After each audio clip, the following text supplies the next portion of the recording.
Belichick with his multiple jobs. The summer of Bill.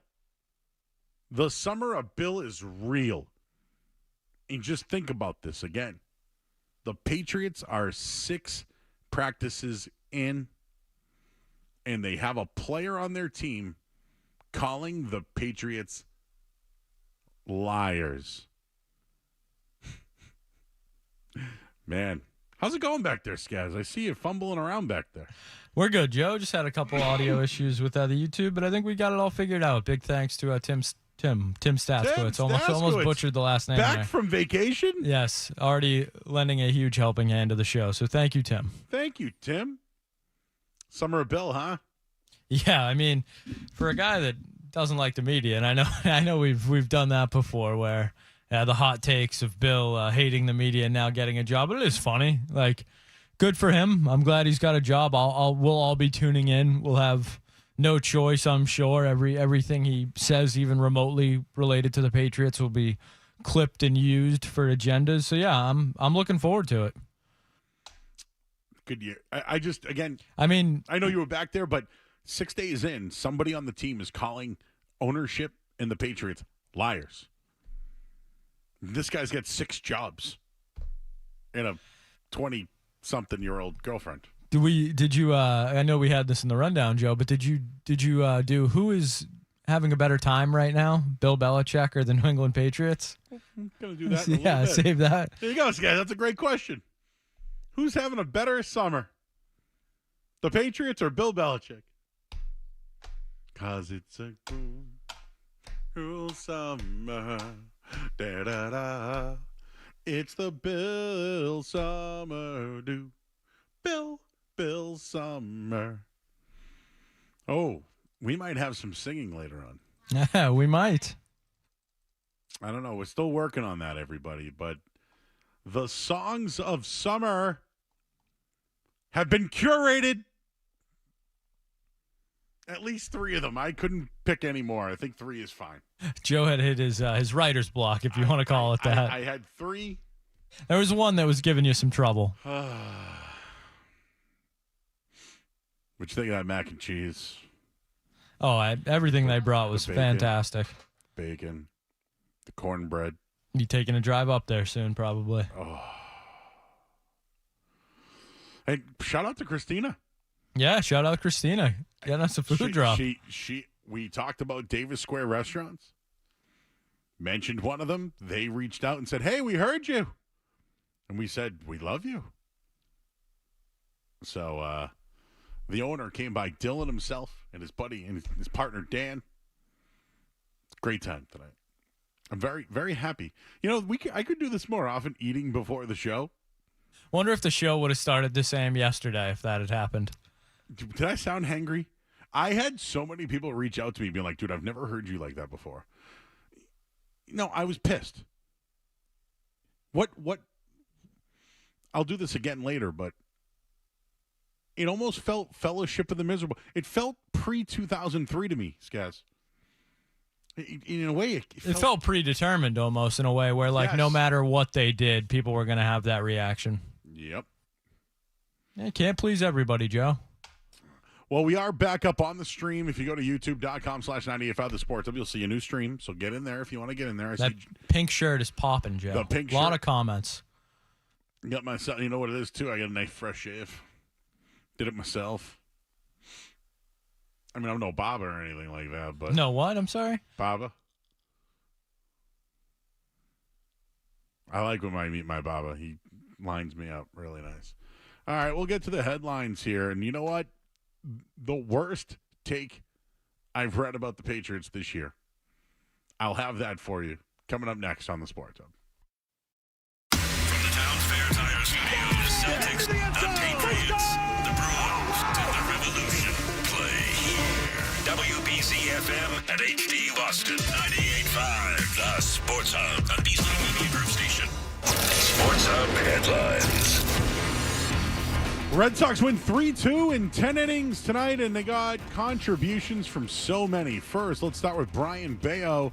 6 1/3 innings, 7 strikeouts, 98 pitches.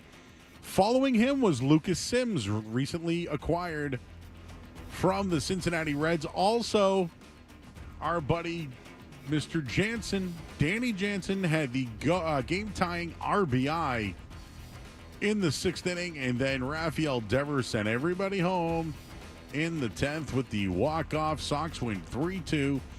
They begin a series in Texas on Friday night, day 6 of Patriots camp. And, well, they signed another guy, Devin Godshaw. Got a new deal. About $16 million guaranteed, but Matthew Judon, reports were that he was offered a revised contract. Matthew Judon basically calling the Patriots liars. 6 days in. And the Olympic team, they won 103-86.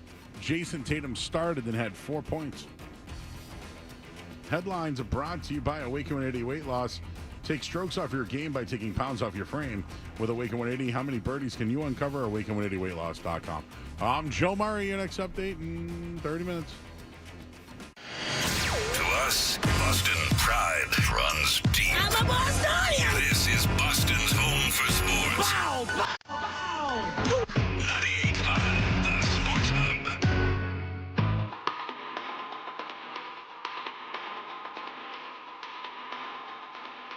Dig.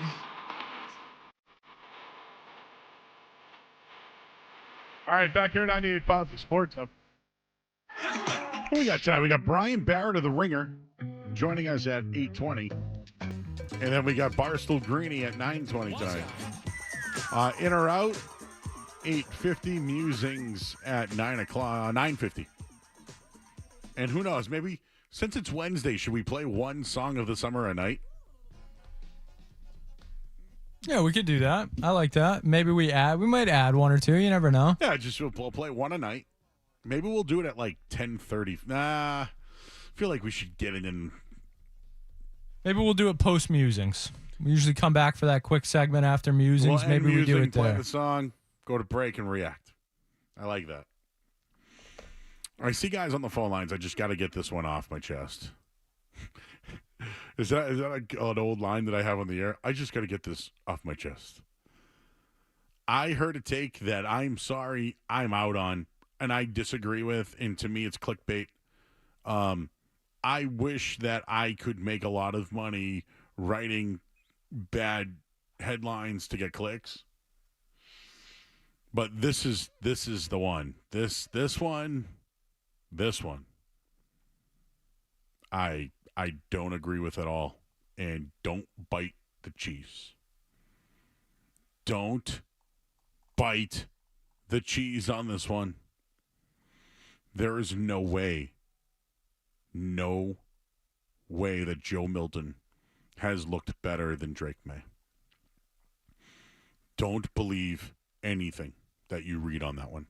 It is not true. I've watched it with my own eyes. I was there. Okay? I know other people are there, and I know that they get paid for clicks. I don't. Joe Milton has not looked better than Drake May.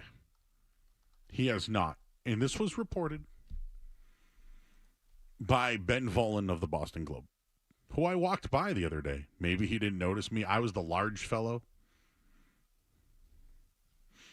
He was getting off the elevator. I was going on with a slice of pepperoni pizza from Papagino's. But Joe Milton is not better than Drake May at camp.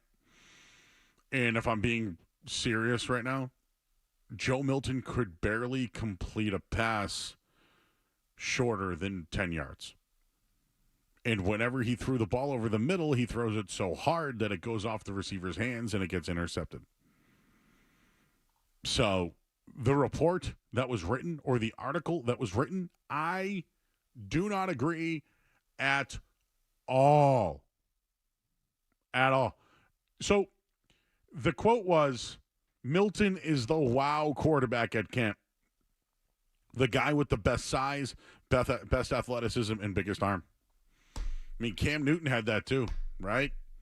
Ryan Mallett, let me tell you, rest in peace. That dude could sling. Remember, he was popping? There are some guys who could huck a football. This guy can do it. Michael Bishop, remember him? He was here. There is, if I gave you a percentage, it's not even one. That Drake May, his issues are all balls a little too high and organizing a huddle and an offense. Those are his issues. Joe Milton, he's got a lot more than that. And the short game is his biggest issue. It was bad watching him trying to throw from the red zone in the goal line. It was tough to watch. So, worst take of the summer, in my opinion.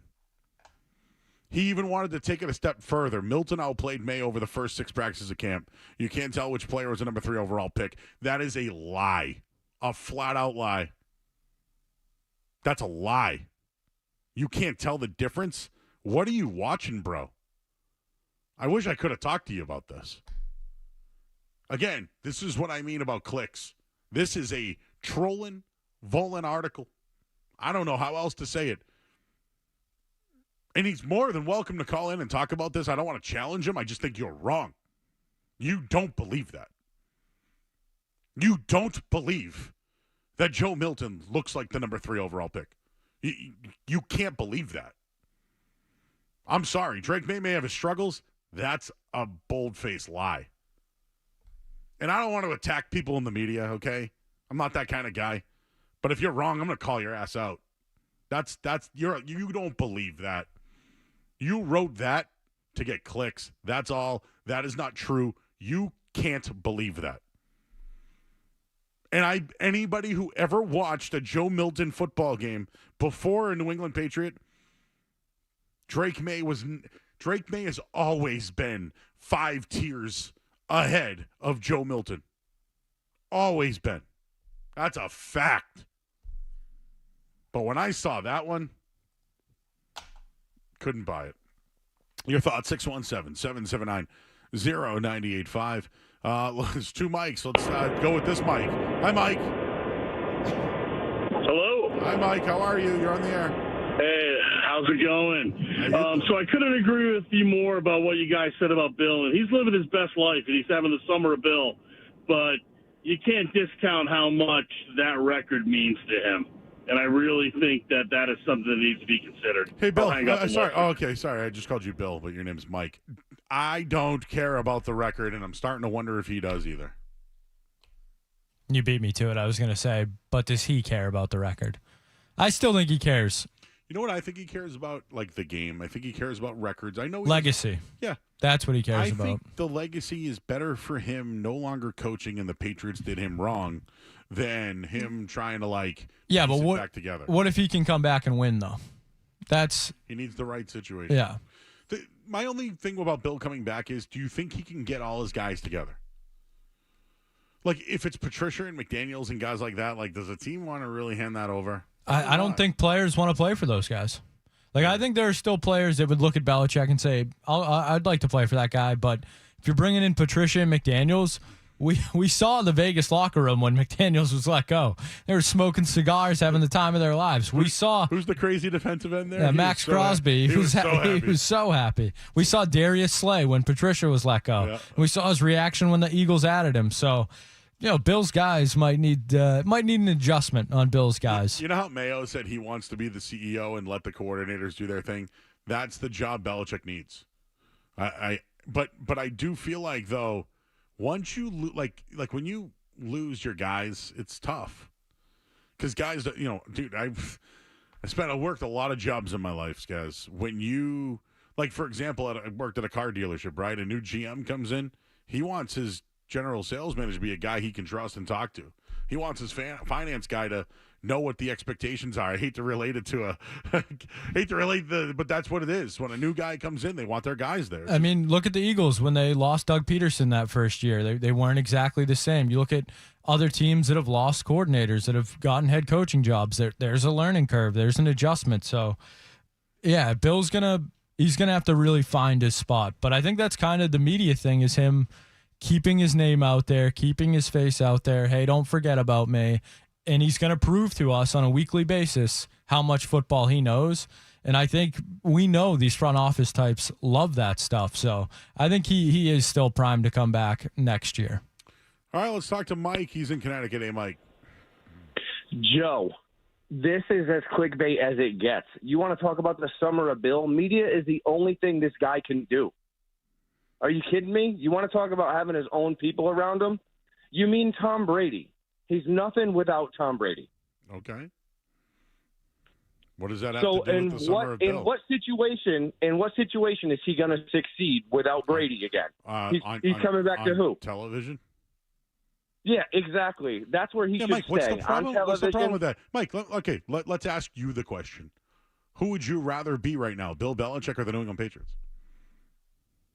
I mean, sayonara, Bill. Answer the question, Mike. Change. You answer the question. Who would I rather be? That's tough, man. Answer the question! One isn't one. I'd rather be the Patriots because they have a few. Screw. No, you wouldn't. Oh, Bill can't do anything without Tom Brady. Bill Belichick, Tom Brady he needs Brady to do anything. He needs TV. He can't even get a job. He's got 6 of them, bro. Don't you think that's kind of the narrative that Bill is fighting, though, when he comes back? That's why he doesn't have to. Yeah, it's the Brady thing. He doesn't have to. He's got to come back and prove. You're right. Does he have that? Does he care enough? We might think he does. I don't know. Being on television and knowing your stuff and getting paid a lot to do it, it's a lot easier. It looks better on him. Oh, but sorry. Can he break down film without Tom Brady? Saw him do it with Ed Reed. Can he do the Manning cast without Tom Brady? I believe in him. I think he can handle it. Do you think he can do his own documentary called Coach without Tom Brady? Yes. Do you think he can find young women without Tom Brady? No comment. He may have needed Tom Brady to win Super Bowls, and that's okay. Because when you say Tom Brady, you're going to mention Bill Belichick. And when you mention Bill Belichick, you're going to mention Tom Brady. But Joe, who would I rather be? I'd rather be the Patriots because, blah, blah. Yeah, right. Yeah, right. You guys, you got to get it together there, Mike, in Connecticut. You know that? You're a wicked homer. Wicked. What a homer. Talk to Brian Barrett of The Ringer. I'll ask him that. First thing, who would you rather be? We'll do that next here on the Sports Hub. You're listening to Joe Murray on 98.5.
Line right now. Welcome in Brian Barrett of The Ringer.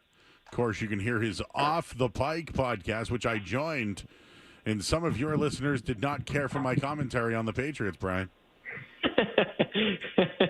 Well, Joe, if nobody's getting mad, you're probably not doing it right. That's what I mean. I just told this guy to screw. I don't usually do that. I'm not that kind of guy. But I asked him the question, and I'm going to ask you the question as well. I said, who would you rather be today, Bill Belichick or the New England Patriots? And he goes, the Patriots. And I was like, yeah, okay, screw. So who would you rather be? Oh, I think it's Bill Belichick without question, because if you think about this, he's going to get back into coaching. I would be shocked if he doesn't get a gig in 2025. And I understand that he didn't get one this year, but think about the jobs that could open up. I mean, the one that I always look at now is Buffalo. I mean, what if Buffalo opens up? Because Buffalo's thing is, hey, they just can't get over the top, right? And it's not like they're going to fire their general manager. They've done a good job assembling a team around Josh Allen. And even now, after they've given him the contract, they've done a decent job. I know they've lost a lot of weapons, but I think Kincaid will be pretty good in his second year. We'll see what they get from Keon Coleman. But what if they lose in the opening round of the playoffs, Joe? I mean, isn't Belichick, that's the one thing you need is a coach that can get you over the top. I mean, the guys you'd look at would be Vrabel and Belichick. It's not like you need some young coach to come there and motivate the players or something or change the system. It's just, hey, we can't get it done in the biggest moment. So I think one of those jobs, or even a job like Philadelphia, could open up for him. And look, I like Drake May a lot. I know he struggled here in training camp, but I do think that Bill's in a better position. Okay, so here we are 6 days in the camp, and I agree with you. 6 days in the camp, and one of the Patriots players is calling the Patriots liars, Matthew Judon. And not the best start, right, for Gerard Mayo and the Patriots 6 days in? Well, you know what I didn't like about that is, and I know that he said on social media too, as you're alluding to, that they were liars. What I don't really understand about that, and what sort of aggravates me about this, is I thought it was an embarrassing look for all parties involved, not just Matthew Judon, but the Patriots. I mean, that stuff didn't happen when Belichick was the head coach. And let's not forget this, he had a contract dispute last year, and it wasn't like this big thing that boiled over to that where everybody in the world or anybody that cares about NFL football could see this on social media. So I thought that was a horrible look for the Patriots that it got out there like that, seeing Mayo have to go over and talk to him. Then he comes out and he's talking to who? Elliott Wolf and Matt Groh. From an aesthetic standpoint, that was awful. It's embarrassing. And I understand where Judon's coming from. He's making $6.5 million. He wants a bump. The Patriots look at it. I mean, the guy is on the other side of 30. He's coming off a biceps injury. I wouldn't want to be giving him a long-term contract. I think at some point something's going to get resolved here, but I think the way that this is sort of going down, it's an ugly situation, and it just really looked bad. I thought that was an embarrassing look for the organization. The most embarrassing take I've heard of camp is that Joe Milton looks better than Drake May. I've been down there, and that's laughable to me. What are your thoughts on some of the reports regarding Drake May? Yeah, I mean, look, would you like him to be closer to Jacoby Brissett than he is right now? Certainly. But I don't think it's some shocking development that he's struggling a little bit, adjusting to what the Patriots are trying to do. So I'm not going to panic over it. I still like all the tools that Drake May has. With that being said, as I mentioned, I'd like him to be a little better, but I don't think it means panic or anything for the organization. I did want to ask you this, though. Have you seen the thing that the Giants had with the color coding things, and Joe Milton was the only one that was yellow? Have we figured out what that means? No, but we thought about taking some suggestions later on. I was gonna do has the best arm in the draft. Don't draft him. Or not his real position or something like that. I don't know. Yeah, or could be a guy that could be a tight end.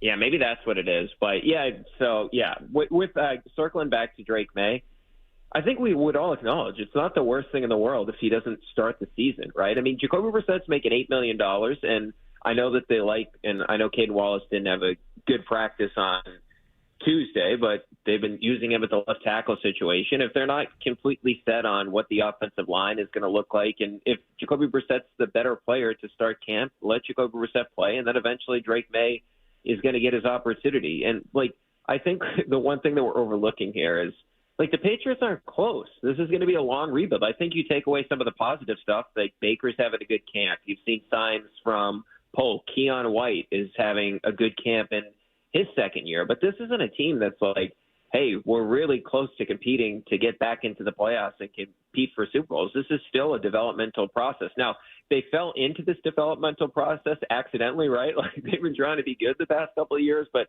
I think from a Patriots fan's perspective, you just got to sort of embrace where the organization is at. It's not the worst thing in the world.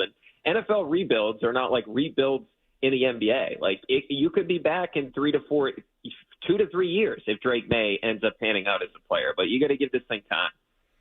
All right, talking to Brian Barrett. He is from The Ringer. I wanted to just switch gears over to the Red Sox. So I actually am in support of what they did at the deadline. They improved the team. I think they got two of the better bullpen arms available. Now, Scott's probably the best that was traded yesterday, but I don't know. I just look at it and say Garcia's a guy that's been in the playoffs 5 times, has been pretty good. I know he's 37 and you have 4 prospects. I don't care about the prospects. Sims was a part of today's win. And the catcher Jansen had the tying run today. I just thought Bayo was the stopper for the team today, as somewhat people say aces are. He was that guy today. Saw the first guy out of the bullpen was one of the acquisitions, where the guy who tied the game was an acquisition, and Rafael Devers sent everybody home. It was a good win today, and I just feel like the moves they made yesterday, the C+ was some of the grades I saw out there. I liked what they did, and I think they were transparent about the moves they wanted to make, and they did them. Yeah, a couple of things. So to your point on Bayo, I think that was the biggest development of this series. Is it's been such a tough year for Bayo, and if you look at it, his last 3 starts prior to this one, he had a 5.6% walk rate, which it's 24th among starters during that stretch. So you say, oh, that's not great, but it's a lot better than his previous 11, or his 9.6, which was 70th of 77 qualified starters, and his whip was last in baseball during that stretch. So the problem for Bayo, he's been in all these situations where he gets in too much trouble. There's traffic around him, and ball 4 has killed him. In the past couple of starts, he obviously fatigued in the 7th inning. And let's be real, ideally they didn't want him to go out there for the 7th inning. But Garcia's meeting them in Texas. Slayton, who is one of your high leverage relievers, is on the IL. Martin's on the IL, so they're trying to get a bridge to Jansen. They try to get the 7th inning out of Bayo. It doesn't work out. And your new guy that you bring in, Sims, goes out there and he executes. 1st and 3rd with 1 out. He gets out of there without giving up a runner. 1st and 2nd with 1 out. He gets out of there, and I'll get to him in a second here. But that was phenomenal to see. But I thought that was the biggest development. Bayo was awesome in this game today. He's getting swings and misses like crazy. I get it, the Mariners swing and miss more than anybody in baseball, but he outpitched a really good pitcher on the other side. And the Red Sox come out of this taking 2 out of 3 when they had their 3 best pitchers on the mound in Kirby, Gilbert, and Castillo. And Gilbert's one of the best pitchers in the game. And they lit him up on that game on Monday night. So I thought that was huge. And the Bayo thing is huge because Tanner Houck is going in the other direction right now. In terms of like the trading deadline, I agree with you. I thought it was a really solid deadline for 2 reasons. Because what they traded away, even the Garcia one, it's 4 prospects.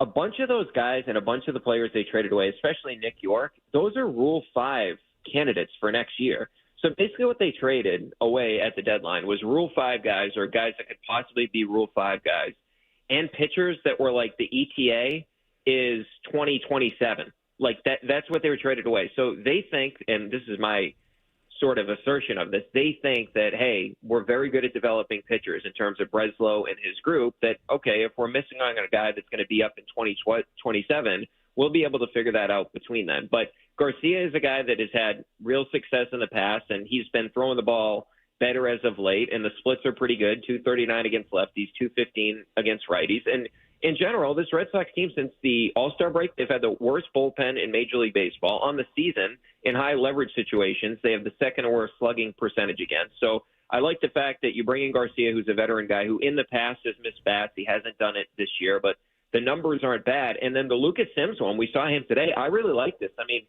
one of the things I mentioned the other day is he's 11th in hard hit rate, or average exit velocity, which is good. And he does tend to give up the fly balls in the air, which is a problem, but that's why you have the low hard hit rate. And the biggest development that I think with him is he has a good sweeper, and opponents only hit 217 against that pitch. But here's the big thing. And so he just started throwing his cutter. His cutter, and by the way, he got both his outs today on the cutter. He started throwing that on June 22nd. Joe, the first guy that ever saw his cutter was Rafael Devers, and we saw him get out of that. Cora mentioned the other day he's got 2 good cutters, and I mean, he's got a good cutter. He's got a good sweeper, as he said. But that was the big pitch today to get him out of the gym when he came in. And the Red Sox said, hey, this guy's only thrown 4 cutters all season long. We think we can get more out of that pitch. So they bring him in. The one concern with him, and we saw it today, 13% walk rate, which is 168th out of relievers across Major League Baseball. But so I like the relievers. And then the Priester thing, that's a challenge trade. That's, hey, we think we can develop this pitcher. Nick York's not going to play for us. We like the tools that Priester has. So I like everything, really, they did at the deadline.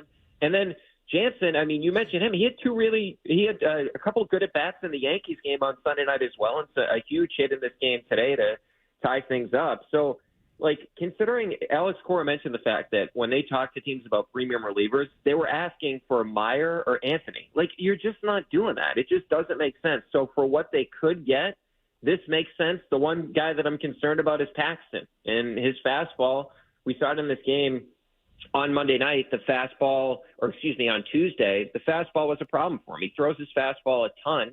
He gave up 4 hits on the fastball. They all weren't in good spots. They were either middle, or down in the strike zone. So that's the one thing he's got to clean up. But at this point, I mean, you weren't going to get – I mean, Feedy, who went, that was a 3-team trade. They weren't giving up what the Dodgers gave up for Flaherty. And even that one, that's a rental. They didn't want to do that to begin with.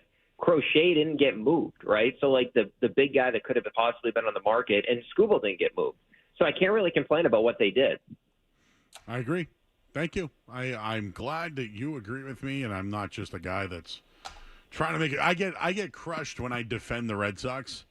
Like, ownership was a part of this. And even Breslow said it himself. He even said it. And John Henry was in the building yesterday. Could you believe that? Yeah. So he's been a part of this, and nobody wants to credit ownership, but I think that they spent money, gave up prospects, and the team is better. I got one more for you before we let you go. Obviously, Jason Tatum was a DNP. He played today. Some of his comments to Washburn of the Globe was that he doesn't want to make the story. He doesn't want to make it a story. I think. Do you believe that it was basketball related? Why do you think he was a DNP? I honestly do think it was basketball related, but because I can understand where Kerr was coming from, right? So they wanted to play all 3 centers. Now that's a different conversation because Embiid, he's out of shape, and I don't know how he continues to be in worse shape as the tournament and the training camp went on. Like, he's in worse shape than he was against Canada in their first exhibition game. I don't know how that happened. So you could have just not played Embiid. And by the way, they were outscored by 8 points with Embiid on the court, and they outscored Serbia with 34 with him off the court. Embiid doesn't play today.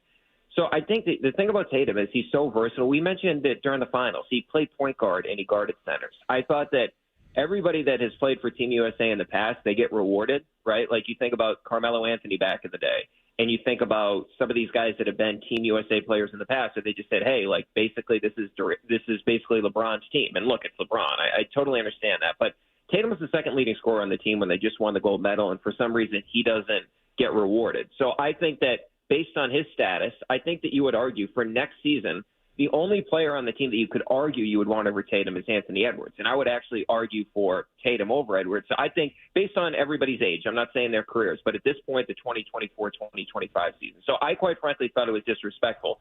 But I actually do truly believe what Kerr is saying about, I think they looked at it and said, all right, if we're playing Embiid, right, they obviously wanted to play Embiid, we're going to put 2 shooters out there in Curry and Booker to go along with LeBron James. And then the second unit, and Drew Holiday's out there too, of course, but in the second unit, we're going to have essentially Anthony Edwards is going to be the guy that they're running the offense through, right? So that could have been the Tatum role. They decided to do that with Anthony Edwards. Durant's going to play because Durant is that scoring type. And then you have, of course, Derek White coming off the bench, and they want to play the 2 bigs in Bam and in Anthony Davis. So, like, I can understand, like, where he got to that point because Tatum's not really a guy. In the playoffs, he shot himself at 29% from 3. I don't believe he's hit a 3 in this entire situation. So I understand, like, how he got to that point, but I think he's sort of underrating everything else that Tatum does, where Tatum is the most versatile defensive player on this team. And his status, like, nobody else has been a 3-time All-NBA first teamer, like, in the past 3 seasons, I'm saying. Nobody else on the team has done that. So I think that it's sort of unfair to Tatum how they treated him just like he was another guy on the team when he's the guy that just won the championship. But he does have a weird fit on this team because if he's not having the ball in his hands, he's kind of in a weird position, right? Like, that's why I think Derek White was awesome in this game. Drew Holiday was awesome in the first game because They're doing the same thing they did on the Celtics, right? They know how to play with stars, so I do think it's a bit of an adjustment for Tatum where he's playing with all these guys that have the ball in their hands, and they're asking Tatum. I would argue they're asking Tatum to make the biggest adjustment on the entire team. Well, I'm locked in. I need a storyline, and at least a God for a couple of days, and I bet under 10 points today, and I won. So. Oh, there you go. Yeah. So let me ask you this. Though, Joe. Like, let's say it continues to go this way for Tatum, where maybe he's out of the rotation for another game, and then the other games, like I would say that he's been pretty bad for this team in the exhibition games, and I'm not saying that's totally his fault, but that's just the reality. Let's say this is how it transpires, like the rest of the summer for Tatum with Team USA, and Jalen's already pissed at Team USA. Is this like a good thing for the Celtics? Like, yeah. are they now super motivated after winning a championship after shutting everybody up? I think they're the envy of the league already. And to be honest with you, I definitely think that Jaylen Brown was boycotted. I think Jason Tatum in the recent article at Sports Illustrated said that he wished he spoke up more about Brown. So maybe it was a quiet protest. And I think Halliburton was one of the other guys because he wants to be in with the club too, right? So he didn't play either. I just feel it was contrived. That's all. And I might be completely wrong, but I put nothing past Team USA or Steve Kerr or anybody like that. So I never cared about Team USA basketball, not since those McDonald's Cups. So like I can't believe we did it this year. But yeah, I think he's along for the ride, and he doesn't need the gold medal. He already has one. Yeah, I would love to see him and Jalen just come out for next season incredibly motivated, right? Because of course you don't have Porzingis, but I mean Jalen doesn't get All NBA yet. He gets Eastern Conference Finals MVP and Finals MVP. Tatum, it's like a criticism, like the teams that he plays with. Now he's not playing for Team USA, so if they can sort of like ride this into next season, like do you remember the Warriors when they won in 14-15 and everyone's like, oh, you didn't play. Even Doc Rivers said it publicly. Oh, you didn't play anybody. And then the Cavaliers, like Kyrie Irving was hurt and Kevin Love was hurt. And then I know they didn't win the championship, but they ended up breaking the record for the most wins in the history of the NBA with 73 wins. Like, could you see Tatum and Jalen taking all this personally into next season? Oh, yeah. I hope that's the way that it happens for this team. And for some reason, even Joe Mazzulla's pissed, you know? I don't know. Maybe somehow he felt like he was offended by it, you know? I'll tell you what. He's offended by the way they play because they don't take enough threes. Mazzulla's like, this is idiotic. True. That is very true. All right, he's Brian Barrett, everybody. Check him out over at The Ringer. Who'd you have on? Did you have anybody else on? I saw Ian Cundall you had on from Sox Prospects. Yeah, I had Ian Cundall. That was a great trading deadline stuff because nobody's better on, like, the prospects than Ian Cundall. Those guys at SoxProspects.com are awesome. So we did that on Tuesday, and then today I just recorded with Michael Pina from The Ringer. We got into all this Tatum, Drew Holiday, Derek White stuff with him, and then I hit a bunch on the Sox and the Judon stuff as well. By the way, one thing on White. Do you think him signing the contract before Team USA saved them money? Because he looks incredible with Team USA. Well, I think either way, like they offered Derek White the maximum that he could have made. And I think that he could have said, hey, I want to be a free agent, and he would have been the next year that it would have been like his 31-year-old season after this year. But I think he's just like comfortable where he's at in terms of like his basketball life, right? Like he's playing on a team that's capable of winning a championship, and like I know like $126 million, like that's already like generational change, like for the next 4 generations of Whites, like Derek White's family, like they're all set. So I think he's like, you know what? I'm in a good situation. My family likes it here. I like playing with Tatum, Brown, and Drew Holiday. I like playing for Joe Mazzulla. Like, I know I can make a little bit more money next time, but I might as well lock in for this. All right. He's Brian Barrett of The Ringer. Check out his podcast as well. Brian, appreciate going around the sports world with us today. No problem, man. Had a lot of fun. All right, man. We'll catch up. He's Brian Barrett, everybody. Check him out over at The Ringer. We'll have more. We're going to get to the headlines right now on 98.5 The Sports Hub. Sports Hub headlines. I read.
All right, back here 98.5 The Sports Hub.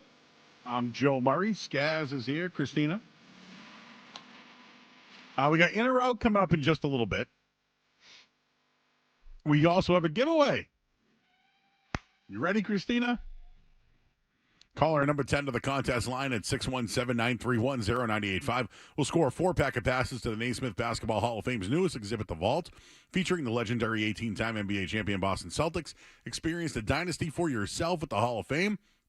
Learn more at hoophall.com. Caller number 10 right now to the Vault. Go. We got in or out. I'll make this one quick. John Henry was involved in the Red Sox trade deadline. Craig Breslow said that Henry gave him room to do his job. John is very, very supportive, said Craig Breslow.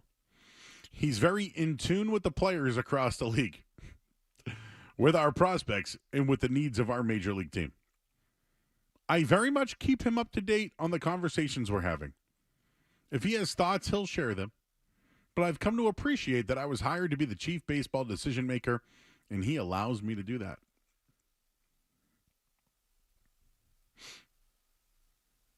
Interesting. John Henry is aware of the players across the league.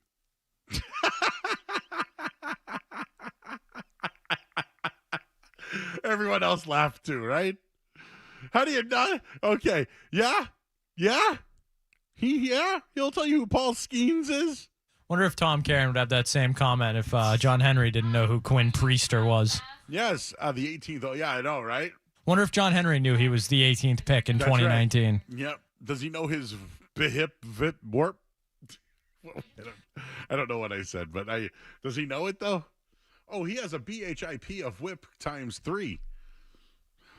Do you think he's a nerd? John Henry, like a numbers nerd? He's definitely a nerd, Joe. Oh, he's a nerd. He's like from Meatballs. One of those nerds. Do you think he knows all the prospects, too? You think he knows their names? Knows when they were drafted? Yeah. Knows where they came from? I'm sure he was really upset about Nick York. Do you think he shares his thoughts? Oh, yeah. He must have been devastated over Nick York. I wonder if John Henry ever met Nick York. I'm serious. Down in spring training, maybe? Do you think he's ever been to Worcester?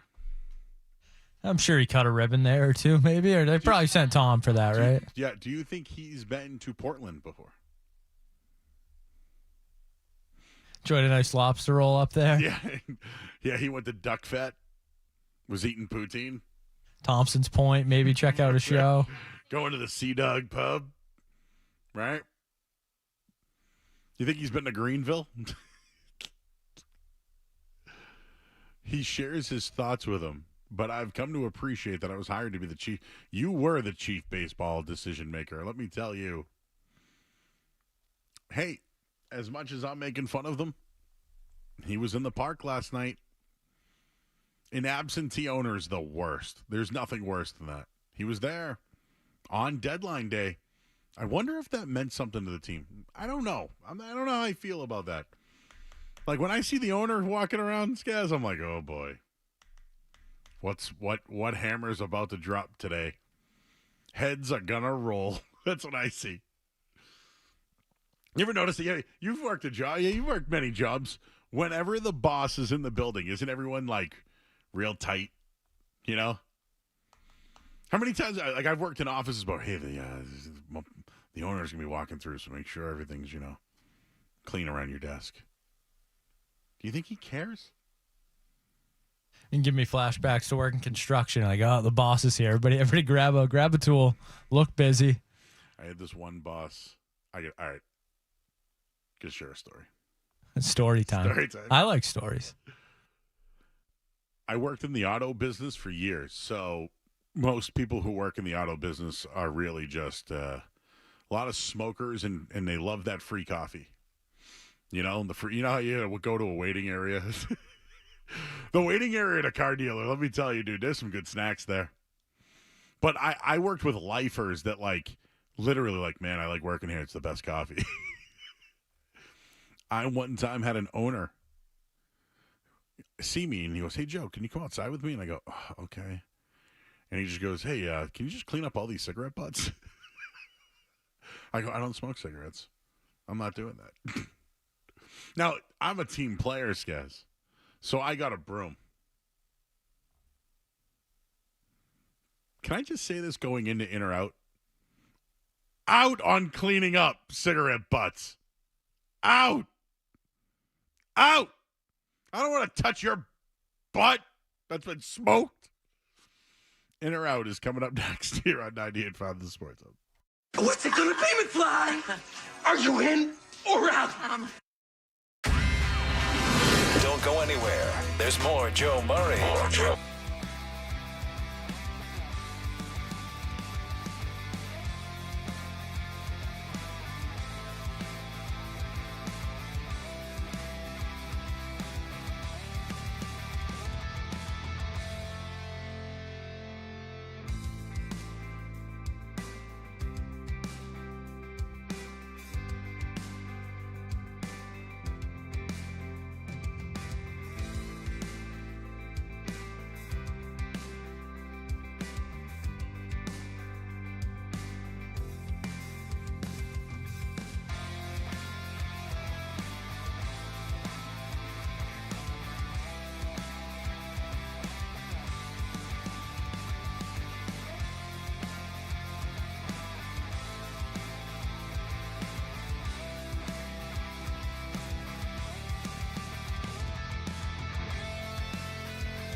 Are you in or out? Gotta know without a doubt. I'm the one you need for a dirty deed. I'm the best. Success is... Oh, and then, like, you know, get a little trip action on the way out there for a measurement. You could always grease the chain gang guy. Always. Always. I'm going to miss that, though. I'll miss that. But as a gambler, I'll like that it's a level playing field. But isn't there like part of gambling that you're always looking for an out, like an excuse? You're always looking for somebody to be mad at, somebody to blame, and now you can't blame the chain gang anymore. You know, it's so funny. I love college football. We did the Conference USA today, and Jamie Chadwell is now with Liberty, and they went 13-0 last year and lost to Oregon. Got smoked, didn't they? Yeah, they're back at it though. Favored. Western Kentucky comes in at second. Wish they still had Bailey Zappi. The Hilltoppers. That's right. But I like it for the fact that everybody will be on the same playing field. But, man, R.I.P. to the chain gang, man. Loved all those people. This is taking away jobs from people. There's always something comical, too, about watching them, like, run up the field late in the games. Come on, you ever watch a game and you're like, that is just one of the worst calls you've ever seen, and it's like so oblivious, but the game just moves on, and then it's like, oh, I've lost my mind before. I've like played flag football and lost my mind off that stuff. Do you think this means we're gonna get like an updated yellow line though? Will we have a more accurate yellow line? Yeah, I want it to tell me like first in a quarter, foot, inch, whatever you call those things, centimeters. I want like that kind of like, you know, like this kick is 47 yards, but with the wind, it's really like a 52-yarder. You know, it's like the weather when it's like feels like temperature. With the wind, this kick feels like a 54-yarder. The ball is this hard. Are there chips in the balls yet, or on the goal line, pylon things yet? That's been Bill's big thing for years. I know he was right, by the way. All right, Joe.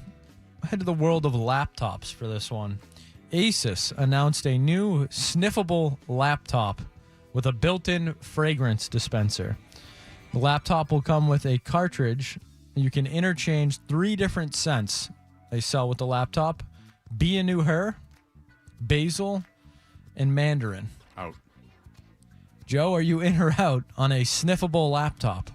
Out. I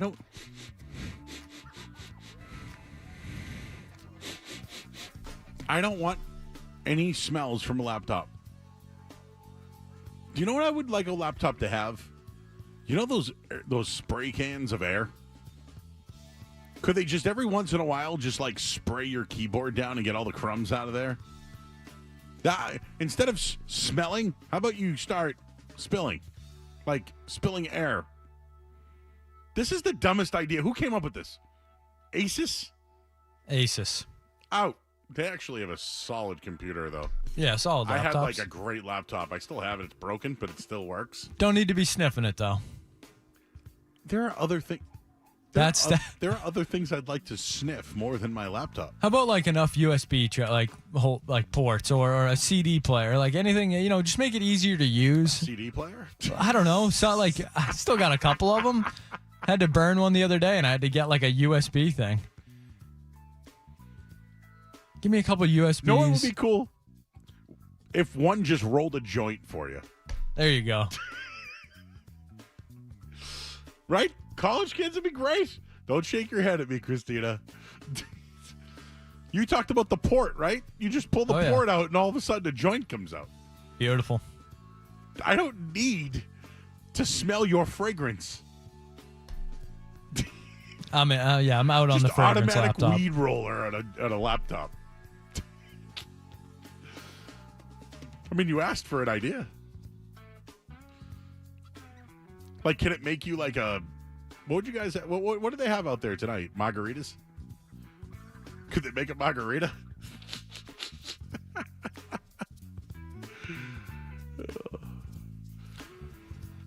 All right, Joe. Let's head to the world of fast food for this one, a place we often visit. Yes. And we're heading to BK for this one. Burger King has released a Dr. Pepper ice cream float. They're testing it out overseas first, but I would imagine it heads to the States eventually. Joe, are you in or out on a Dr. Pepper ice cream float? In. I have not had soda in 3 years. I love soda, everybody. I love soda. Like, I sometimes still have dreams about ginger ale. Especially in a nice mason jar filled with crushed ice. Canada Dry. It's really good with a straw, too. And I miss it so much. But I love me a Coke float. Or root beer float. And now we're going to get a Dr. Pepper float. Do you know the best... Controversy here. Controversy. The best diet drink is Diet Dr. Pepper. I now have a new drink that it's called Franny's. They make them at Shaw's. Well, they have them at Shaw's. And the purple one that they have tastes like a Dr. Pepper. And it's 0 calories, 0 sugar. It does have caffeine. But that's how I was able to get off soda. I couldn't just go cold turkey. Weaned off it, and now I'm strictly... I had a Arnold Palmer earlier today, half iced tea, half, Love a good Arnold Palmer. There is sugar in that, but it's not soda, so I feel better about myself. But yes, the purple Franny's tastes like... I'm in! Hey, what about a Mountain Dew float? In! What float wouldn't I... You know what I wouldn't like? Tab. Out. What was a nasty soda? What was nasty? Moxie? Out. No. Yeah, an orange soda. I mean, I'm not a big soda drinker either myself. I've had, I don't know, maybe like a Diet Coke once a week or something like that. But yeah, not a big, but back in the day, yeah, an orange soda for sure. That's why you keep off the weight. You don't drink that bad stuff. It was the worst thing that ever happened. I love soda. Sounded like Kel. I love soda. And I told you, I still think of ginger ale. I went on a flight one night, and they asked me if I wanted the ginger ale. I said, sure. And they go, we only have Seagrams. And I went, give it to me. And they gave me in that nice little glass, the airplane glass with crushed ice. Poured it. Seagram's better than Schweppes.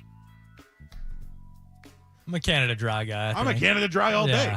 I have moved Seagram's up the ladder. There's an article. Power ranking sodas. You could get 300 words out of that. I could give you 300 words right now. To be honest with you, the best soda, though, no doubt, is Coca-Cola. And I watched this video the other day.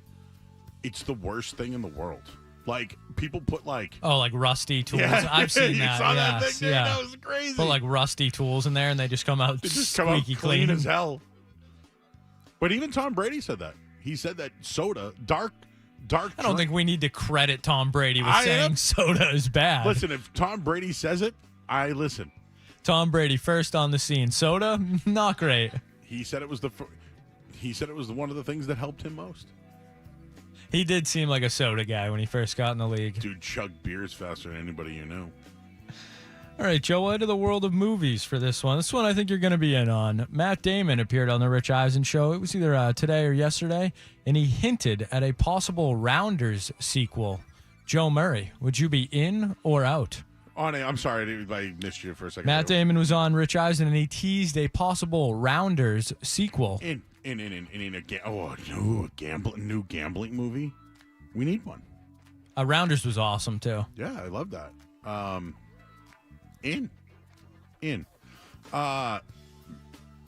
There's some movies, and I don't know why my headset. Joe is struggling right now. There are some movies that I would love to, get a sequel on. I don't know. Could you ever get could you do a prequel to The Departed? If we just stuck with Matt Damon movies, I don't need any more Bournes. Love the Bourne movies, but tapped out. Once we brought Jeremy Renner in, I was out. What else was he in? A Good Will Hunting. What happened after the California one? Him and Minnie Driver. What happened? Actually, now that I think about it, I don't care about any of his sequels. Yeah, what are we going to do? But We bought a Rounders- zoo, too. Oh, out. All right, Joe, we'll end with this one that I'm sure you're riveted by. Breaking news earlier today is that American Idol will be replacing Katy Perry with Carrie Underwood. Joe, are you in or out? 'Cause I pulled my key into the side of his pretty little souped-up four-wheel drive, carved my name into his leather seat, put a Louisville Slugger to both headlights. I forget the rest of the words. Maybe next time to beg before he in. I've been waiting all day for Sunday night. In. Yeah. Plus, she was on American Idol. Yeah, makes sense. In. I won't She's be like watching, the biggest but no-brainer in the world. yes.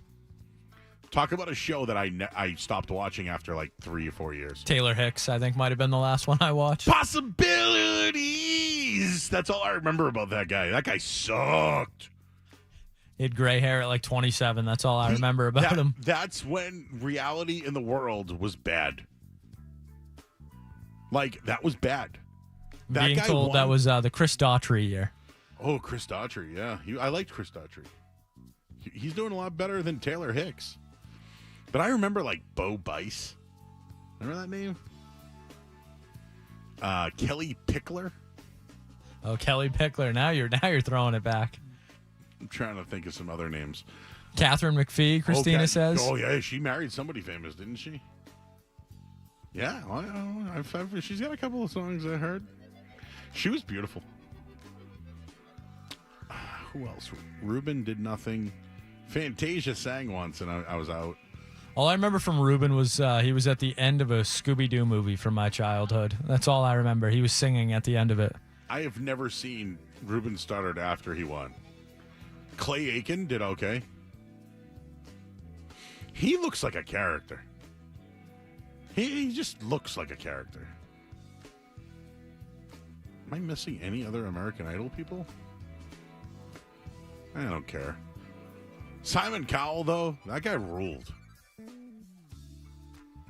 You didn't? Oh, Bobby Flay? Oh, I'm a Girl Meets Farm. Van Halen's wife, what's her name? Not Van Halen.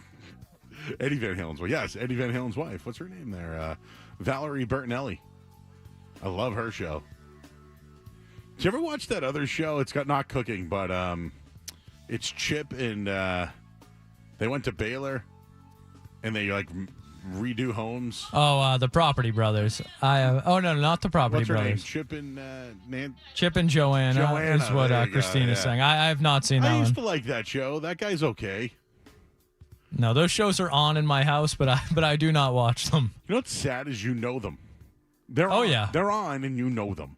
Girl Meets Farm, though. She's so, like, nice and pretty and, like, you know, the men are outside and she's in there cooking up a storm. She goes, they're going to be back at 5, so I got to make sure that they're ready. I want their food to be hot. It's like, she's just so, like, I want to eat her food.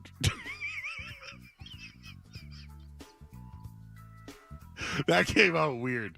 I didn't mean it like that. But everything she does, I want to eat.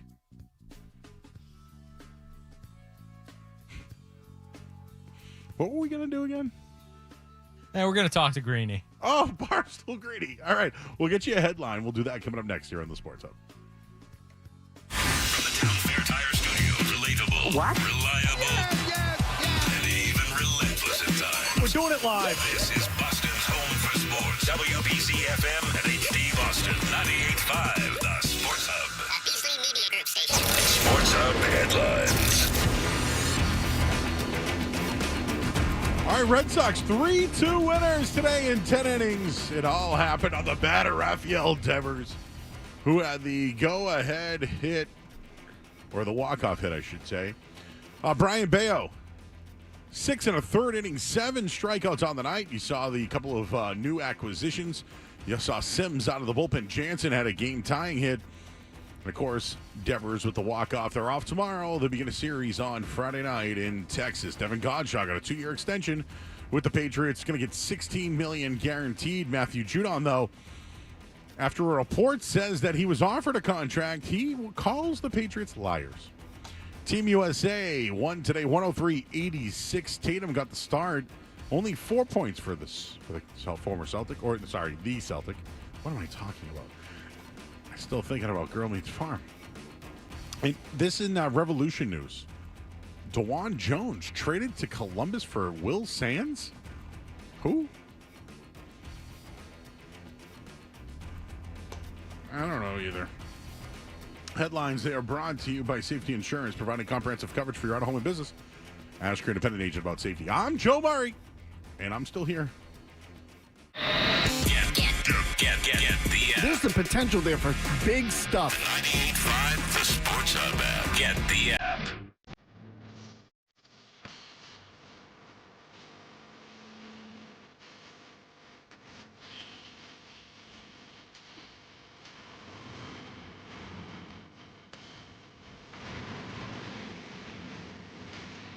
All right, back here, 98.5 The Sports Hub. Girl Meets Farm is Molly Yee. That's who she is. I follow her recipes often. She makes a big fluffy pancake and sausage. It's very good. The sausage is on the bottom, and then they're the circle kind of. They're kind of like quiche circled eggs. And then she puts a piece of butter right on top of it. Big, fluffy pancakes and sausage. Inspired by a Japanese souffle. Tall and fluffy and cloud-like. Imagine your favorite pancakes dressed up like a cloud for Halloween. I'm Joe Murray. We're going to talk to Greedy coming up next from Barstool on the Sports Hub. You're listening to Joe. You're listening to Joe Murray on 98.5. You're listening to Joe Murray on 98.5 The Sports Hub. Hey, Maz here. We all.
everyone to be reminded the Celtics won the championship. There we go!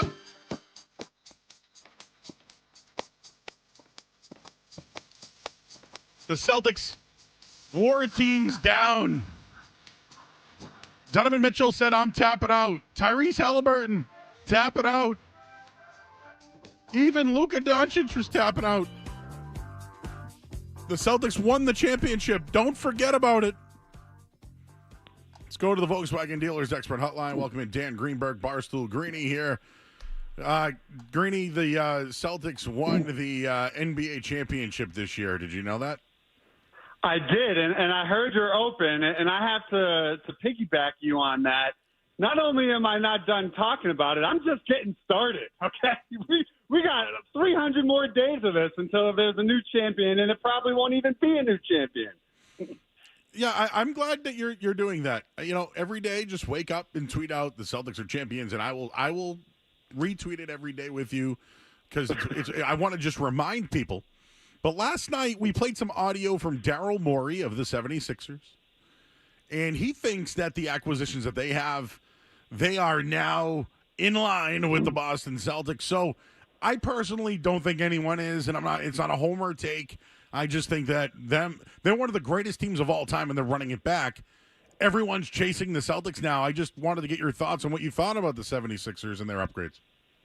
Yeah, I mean, it's just another collection of talent that ultimately will get the blame instead of Joel Embiid if they don't come through. You know, they've gone through the Ben Simmons, they've gone through the Doc Rivers. You know, he hasn't had any talent. Well, I look at it as he's now entering this season with the most pressure of any player in the league to win the whole thing, right? This is sort of what Jason Tatum just overcame. It's what Jokic dealt with. It's what Giannis dealt with.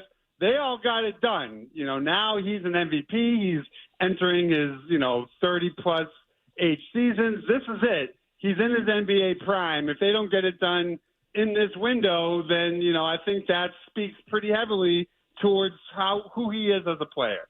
But this is it. No more. The excuses are done. They have the talent. They have the coaching. They have the experience. It's time to see it come to fruition. Do you happen to check out the Sports Illustrated, Jason Tatum on the cover, 70th anniversary edition? And one thing that stood out to me was how he wishes at an earlier age he stuck up for Jaylen Brown a little bit more, maybe was more vocal. And I ask you this. Do you think him not playing in the first game of the Olympics was some sort of quiet protest in regards to Jaylen Brown? I mean, that would be rather insane if that was the case. I think it's more just Steve Kerr being a bozo than any sort of knocking him for speaking up around Jaylen. But I will say, when that whole Jaylen fiasco started, a lot of the discussion was, is this going to break up or cause a wedge between Tatum and Brown? Well, now that Jason Tatum is being slighted, I think it's going to bring them even closer together. So I'm almost at the thought of Steve Kerr, do it again. Don't play him in another game and, fuel that fire. So I think in a weird way, it was annoying as a Celtics fan because you're like, we just won the title. Now there's all this Tatum and Brown stuff. There's this Derek White angle to it. Like, why can't they just let us enjoy our time here as champions? And now it's sort of morphed into this rallying cry where they might be the most motivated, repeat champion that we've ever seen, because even still that they reached the top of the mountain, their stars are still getting messed with for no apparent reason. It's bizarre. Do you think there's some sort of club like in the NBA and maybe the Celtics might be on the outside looking in? Like, Tatum's there, and I know he wants to be part of the club, but at the same time, like, LeBron James and Steve Kerr, like, I don't want to hear Steve Kerr's political opinions. I don't care about LeBron James anymore. Just feels like you got to be in the club, and that's why I kind of feel like Tyrese Halliburton didn't play along with Tatum, because he did that to take one for the team and be part of the club. Yeah, maybe, but also what's weird is the guys like the Durants, the LeBrons, they've done nothing but sing Tatum's praises since he was a rookie. It's like the people who are actually in the league have a much different perception around him compared to the media, the fan base. So I feel like he's in that club. Maybe Steve Kerr doesn't respect him as a player for some God unknown reason. I mean, he is the guy that left Jaylen Brown wide open, when they lost by 50, and he just buried him. So maybe Kerr just has some Celtics Golden State beef. I have no idea, but I feel like, Tatum has been crowned by the legends of the league, and I think that now that he has a title gets him into that club, whereas before he was like, yeah, he's good, but, you got to win to join us, and he finally won. So I think he's in that group. All right, well, there's always lists that are out there.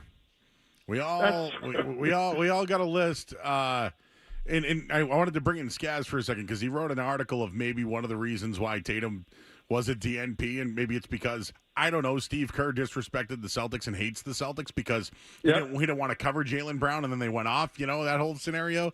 So, I don't know, Skaz, we pulled up another list, the top 25, or last 25 years top players. Was there somebody missing, Skaz, from that list? Yes, I saw Greeny tweet this out, so I just wanted to ask him because I'm sure he probably has the same take I do. But yes, ESPN released their top 25 players of the 21st century, and someone was not on this list. That would be one Paul Pierce. Greeny, how does that happen?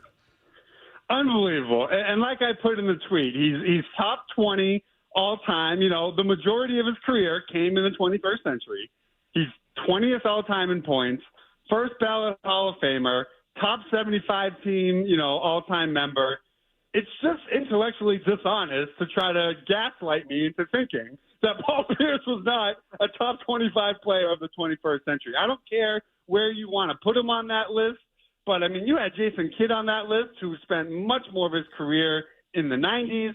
You have Luka on that list, who's been in the NBA for about 5 seconds and doesn't have a title. I just think, maybe there's the bad blood ESPN Paul Pierce. Maybe it's the we know if we gaslight Celtics fans like we do every list we put out. I think you all remember Derek White isn't a top 100 player, according to them.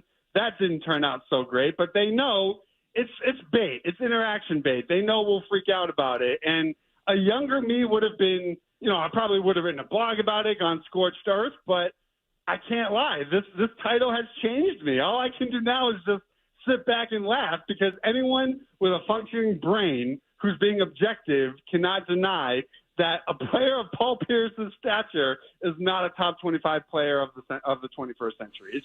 It makes no sense whatsoever. This is where we go back to the motivation factor for next year. Like, that's another slight. I feel like they need that chip, though. You know what I mean? It's like, yeah, getting over the hump was always something they had to do. They're there now, so kiss the ring. But now it's like, okay, no teams can't go back-to-back Steph Curry, right? Oh, there's no more dynasties anymore? Okay, yep, Right. Like, I like that. And just one other thing, Skaz said this earlier, and I appreciated it. We were talking about Team USA and, like, how does Missoula get motivated to this? I hate not watching Missoula ball anymore. Let me tell you, the Team USA plays a disgusting brand of basketball. And I think 95% of the league plays a disgusting brand of basketball. I'm so thankful for Joe Mazzulla for showing us the light of how basketball should be played.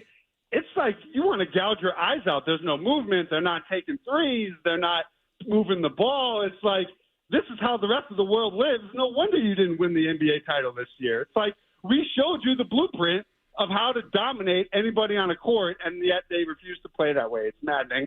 And 25% of the team is Celtics. It's like, play the way that they just won the title doing. I don't know. Copycat league, and they're not even doing it. That's why I feel like it's like a club thing. It's just they want to do things their own way. All right, a two-part final question for me. The Celtics are for sale. Were you surprised when it happened? And the second part of this question is, do you think new ownership could have some sort of involvement in the future of Brown and Tatum sticking together? And I would also like to add Brad Stevens staying with the Celtics. Your thoughts? Yeah, I mean, I don't know how anyone couldn't have been surprised. Like 35 seconds prior to that news, we just learned about Derek White's suspension. So we're all over the moon. And then you get that Woj bomb that Wick is putting it up for sale. I mean, that's just not something you see almost ever, I feel like. I will say when it comes to Tatum and Brown, if you go back and you look at Tatum had a quote when it all went down. I think it was either during Team USA practice, or maybe it was when he signed his extension.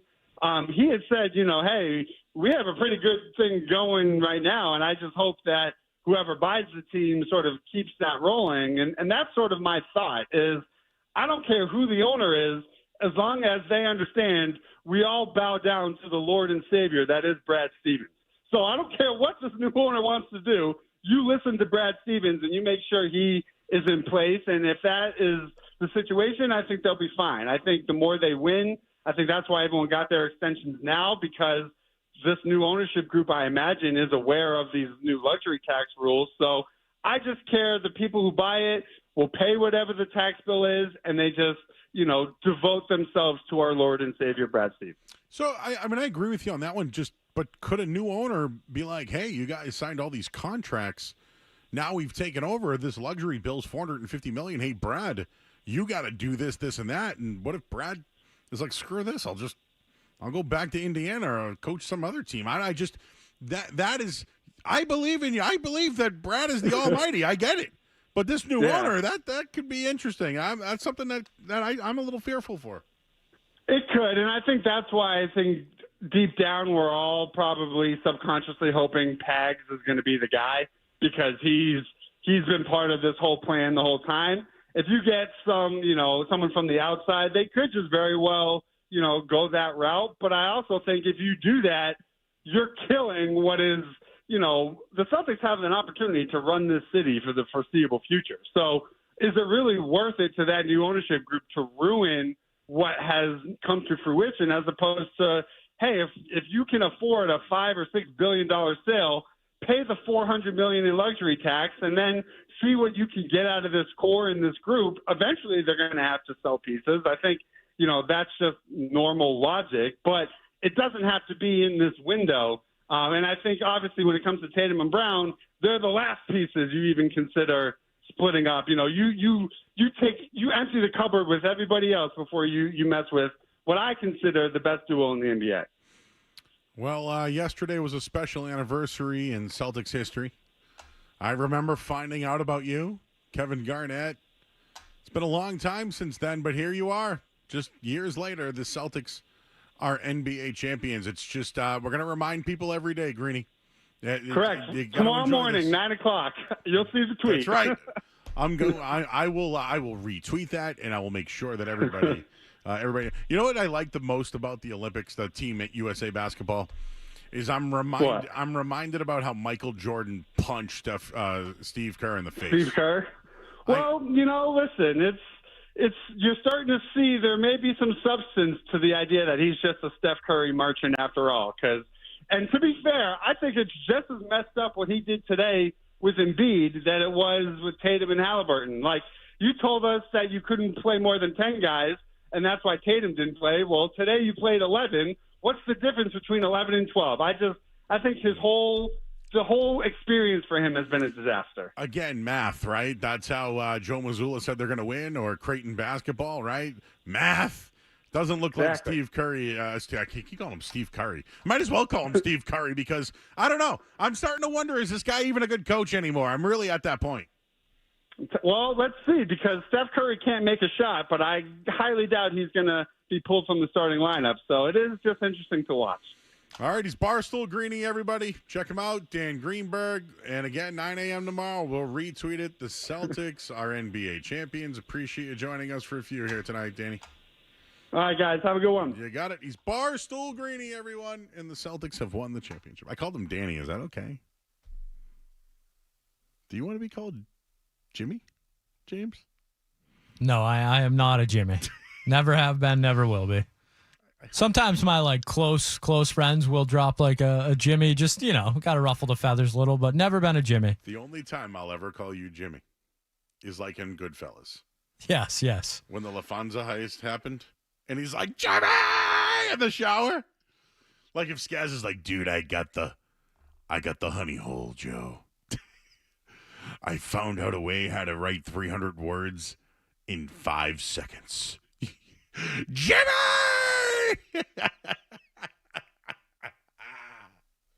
Why did that make me laugh so hard?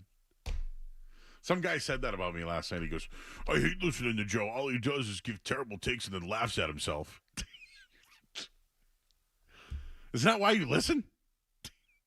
Oh, remember the guy who didn't like my randomness? Too random. Too random. Christina, am I too random? Do you ever go home and be like, Joe is just, the hell was he talking about? No, right? I mean, I am a pivot machine. Don't get me wrong. I pivot. And yes, I am random.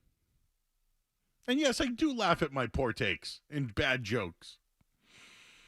And I do want to eat Girl Meets Farms food. What's wrong with that? And I miss soda. And I hate salad.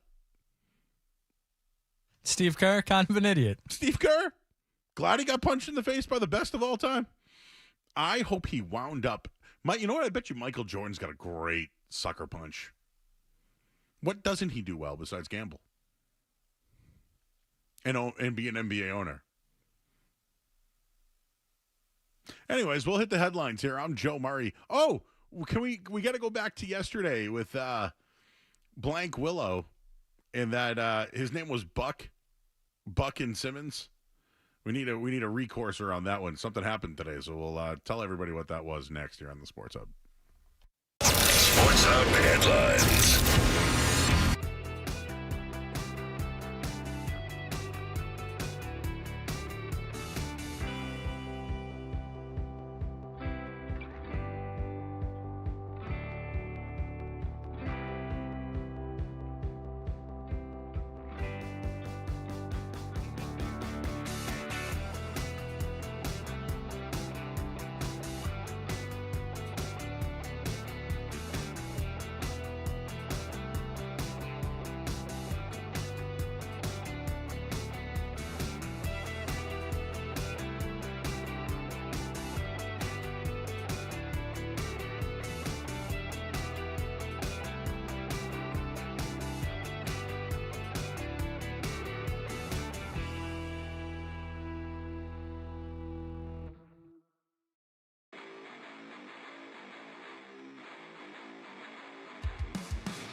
to talk to you last week. I'm being rude to Roger. We'll deal with you later. Roger, what's going on? It's good. I'm doing good out here. I'm doing good.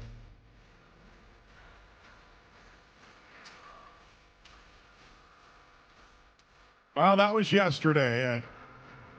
A man named Buck, who sounds like Adam Kaufman and looks like Adam Jones. Who? Yes, them. But today, Titans Jeffrey Simmons apologized for his run-in. That's not who I am or who I want to be seen as. At the end of the day, I take full accountability of my actions on the field. And I promise that won't ever happen again. It still doesn't take away that you called a man a blank willow. And, you know, I woke up today and I listened to my good friend Fred Toucher. I happened to turn it on at the perfect time. I'd been like 8:30. Turned it on and I heard him talking about it. Oh, you know what? I told you. I told you this yesterday and I really mean it. If a dude said that to me, I'm dropping the headset. I'm not trying to fight him. It's just I think you're a B if you don't want to sit down with me. So you're going to call him a P, but I'm going to call you a B. And now we're going to have it out. So I agree. But this obviously went viral. The Titans public relations team was made arrangements to speak with the host before practice Wednesday. Do we ever get it? Do we know anything on that yet? He has an understanding of where I'm coming from, and I have an understanding of where he comes from, Simmons said. He has a job, and I have a job. Simmons, why are you so soft about what people say on social media? Now, listen. Do you know how many people say things about me on social media who don't know me? That's the only time I really, kind of chirp back. The other thing I like to do is when somebody says you're an idiot, and it's Y-O-U-R, I like to write back with grammatical errors. You know, hey, Joe, you're a fat idiot. Well, I write back Y-O-U''R-E because they wrote Y-O-U-R. So it's just the best comeback to correct their grammar. That happens a lot with me. But just to clear up this story, he was let him off the hook. They let him off the hook. I still don't like what Buck did. I think Buck should have been challenged more. I think Buck should have been like, hey, bro, let's go. Here, right here. What's his name? Whoever, I keep calling him Raekwon McMillan. Whoever you are, sir, no, you. He doesn't want to come on. He's a B. That's what I would say. I would get the player involved, the other teammate involved. I'd make a stink, Skaz. We'd be on everywhere. We'd be on Deadspin. We'd be on TMZ. I would be like, no, bro, you called me a P. Let's do this. And what? I'm going to let a 300-pound professional athlete say that to me without, talking about it? We don't need to fight. I'm not going to win that one anyways. A nice lawsuit. Yeah, I win. It's like, remember, you ever see Rocky V? Did you ever see Rocky V? When he's like, hit me and I'll sue you. That'd be me with my Mr. Sid jacket on. But, I don't know. I kind of wish this, I wish Buck handled it better. I don't know why. I wish the man handled it better on the radio. And it brings me back to a time when Jim Gray did not like the commentary. That's the worst, guys. Do you think we've ever had a guest that didn't want to be on? I'm trying to think. I think even our high-profile guests have been good. John Taffer enjoyed it, I thought, tremendously. Ice Cube was great when we had him. I'm trying to think if there was a guest who didn't enjoy. I don't think so. The Joe Show was guest-friendly. So Michael Rappaport was upset with Fred and friends, and they were out one day, and I happened to be the guy in, and Michael Rappaport wanted to take it out on me. And I go, no, I'm not them. That guy stinks. He didn't like it that we were asking him about Barstool. And then we asked him about his fountain that he had. And Fred did hang up on him. Probably deserved it. And then he called back. But, like, if you're not going to answer questions, what are we having you on for? Yeah, that guy stinks. That's putting it lightly. He was cool in studio, but he took it out on me. And I just took it like a man. Said, all right, man, I'm sorry you feel that way. That's because you're 40. That's right. I just looked at it and said, I'm sorry you feel that way. I'm not dumb. Yeah, we've had to deal with some of that stuff at times. Oh, my God.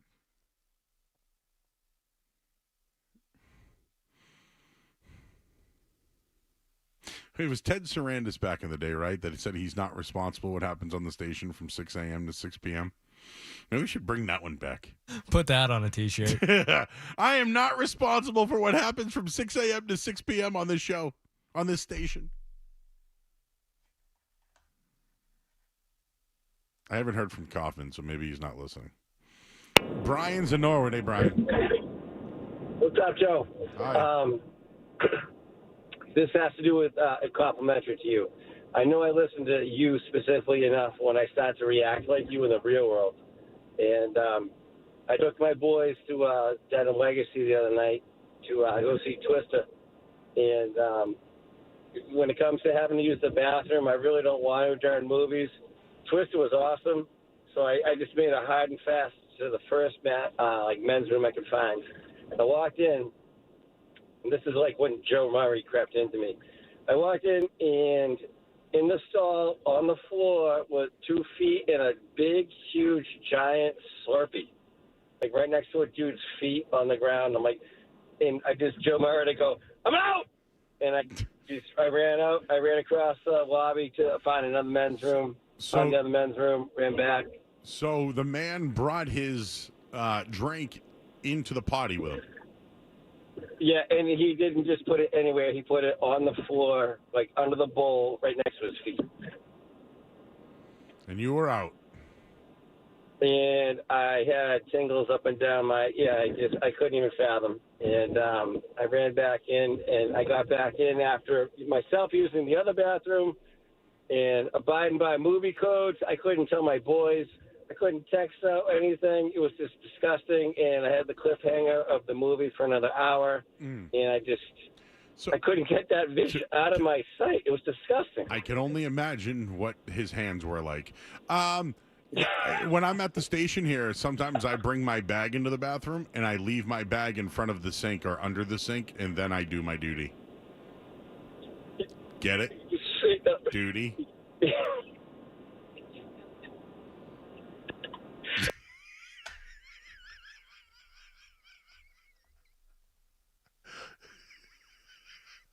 That was a bad... That's a chunky! Uh-oh, you got a chunky! And that's what people were saying about me.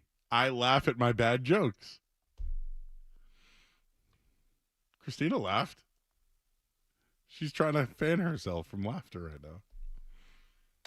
Anyways, we got the musings coming up next. I don't know what the hell's going on. We'll do that coming up next here on the Sports Hub. Don't go anywhere.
You want a random take? Murray's got all sorts on stuff in the world unrelated to sports. So sit back, relax, and get your mind in the game and listen to the words of a grown man complain. Hey, Joe, can you introduce the lineup in a Cameo video? I'll send, and it's like, okay.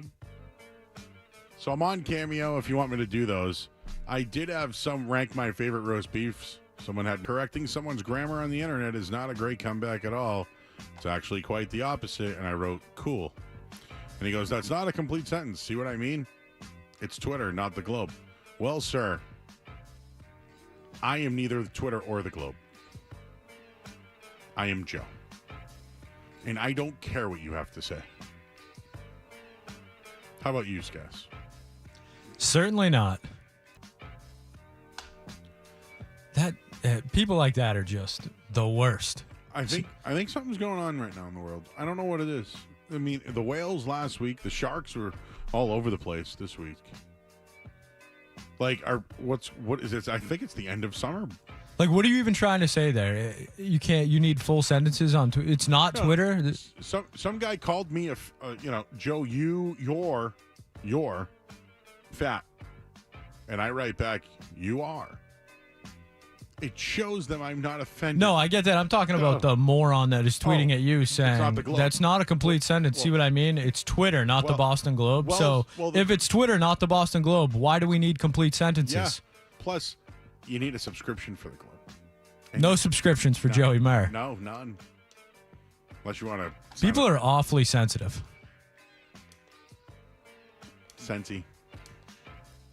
You know what?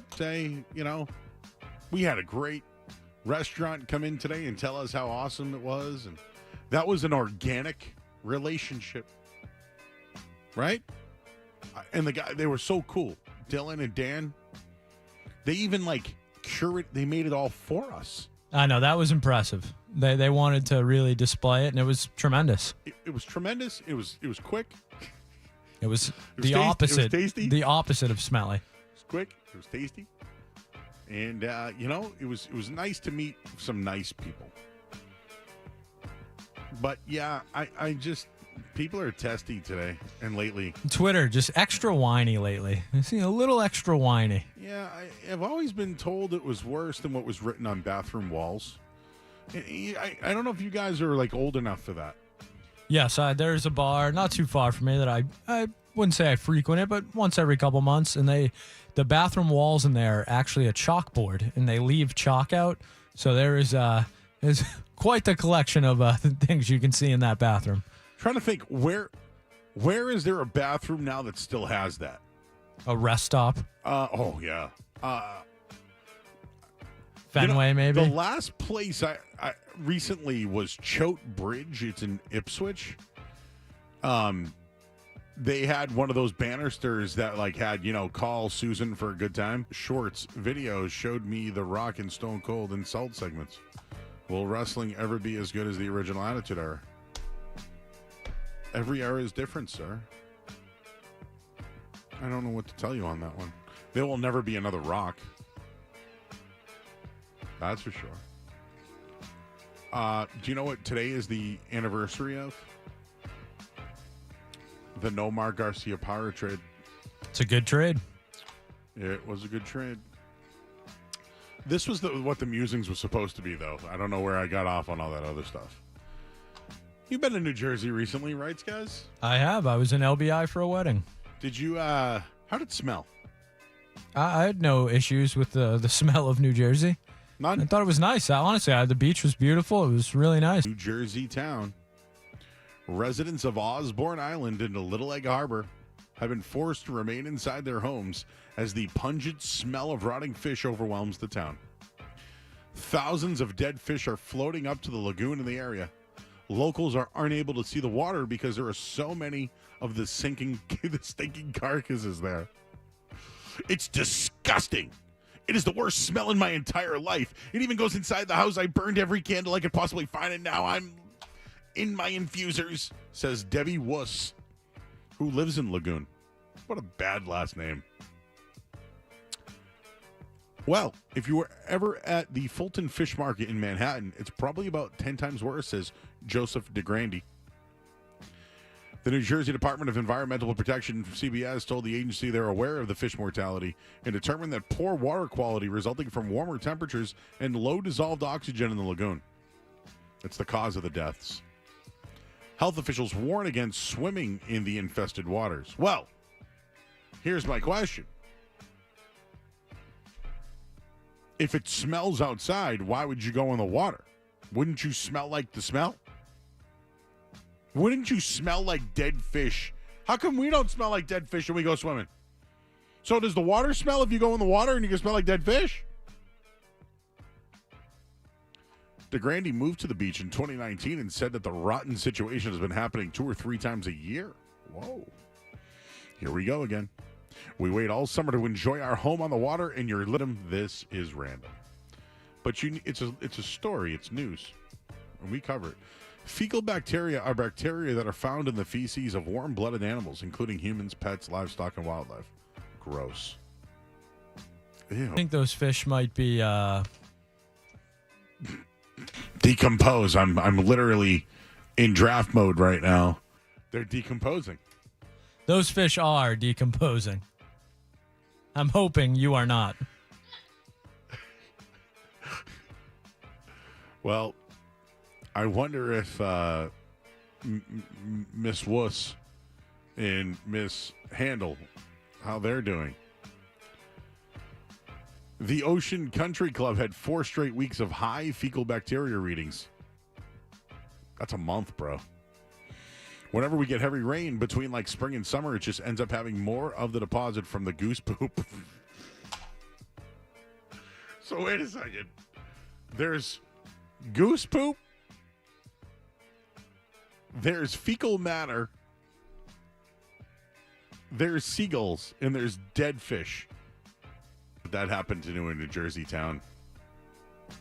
New Jersey's had a tough run on the night show lately. I believe that's where the pickle guy was. I believe we've had a couple incidents down there. The Sopranos? I don't know if you're there yet.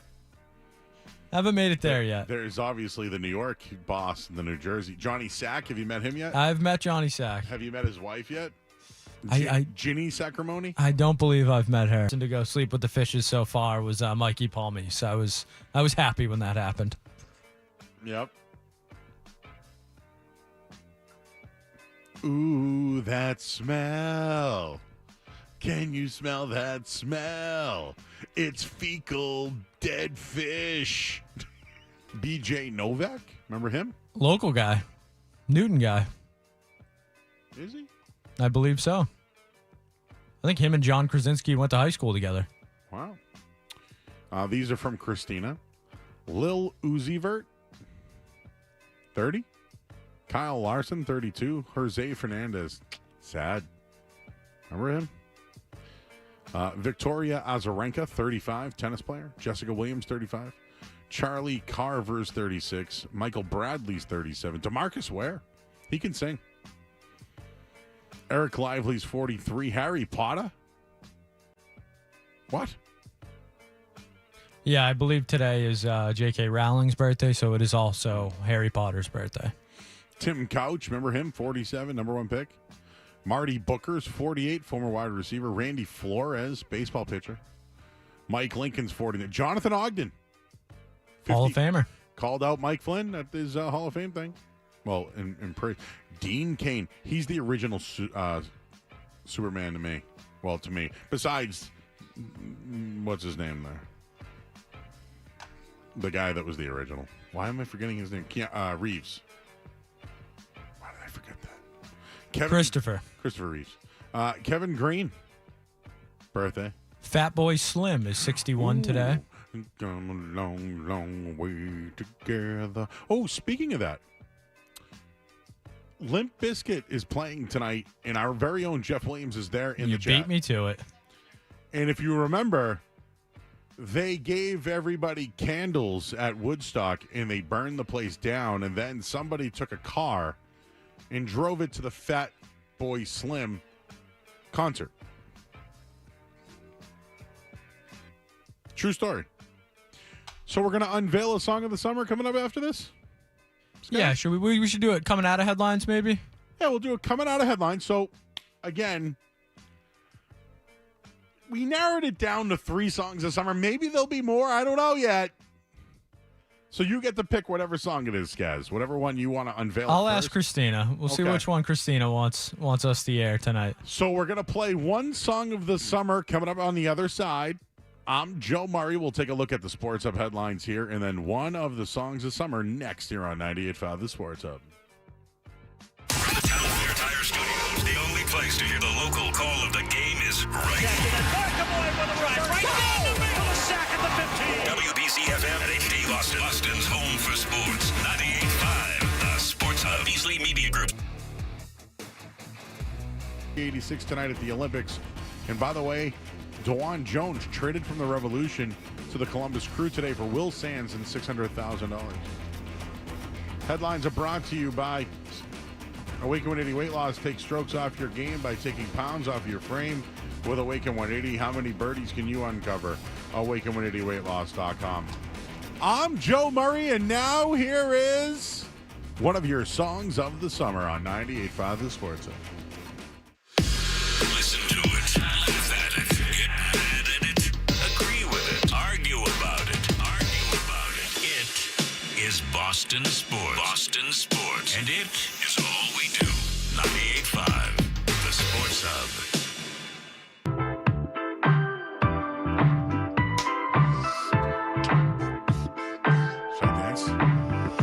Now he's thinking about me every night. Oh, is that sweet? I guess. Actual artist and not you, but it was so much better hearing you do it. But it's a tradition unlike any other Beatle. We've been doing this now for, I think, 8 years.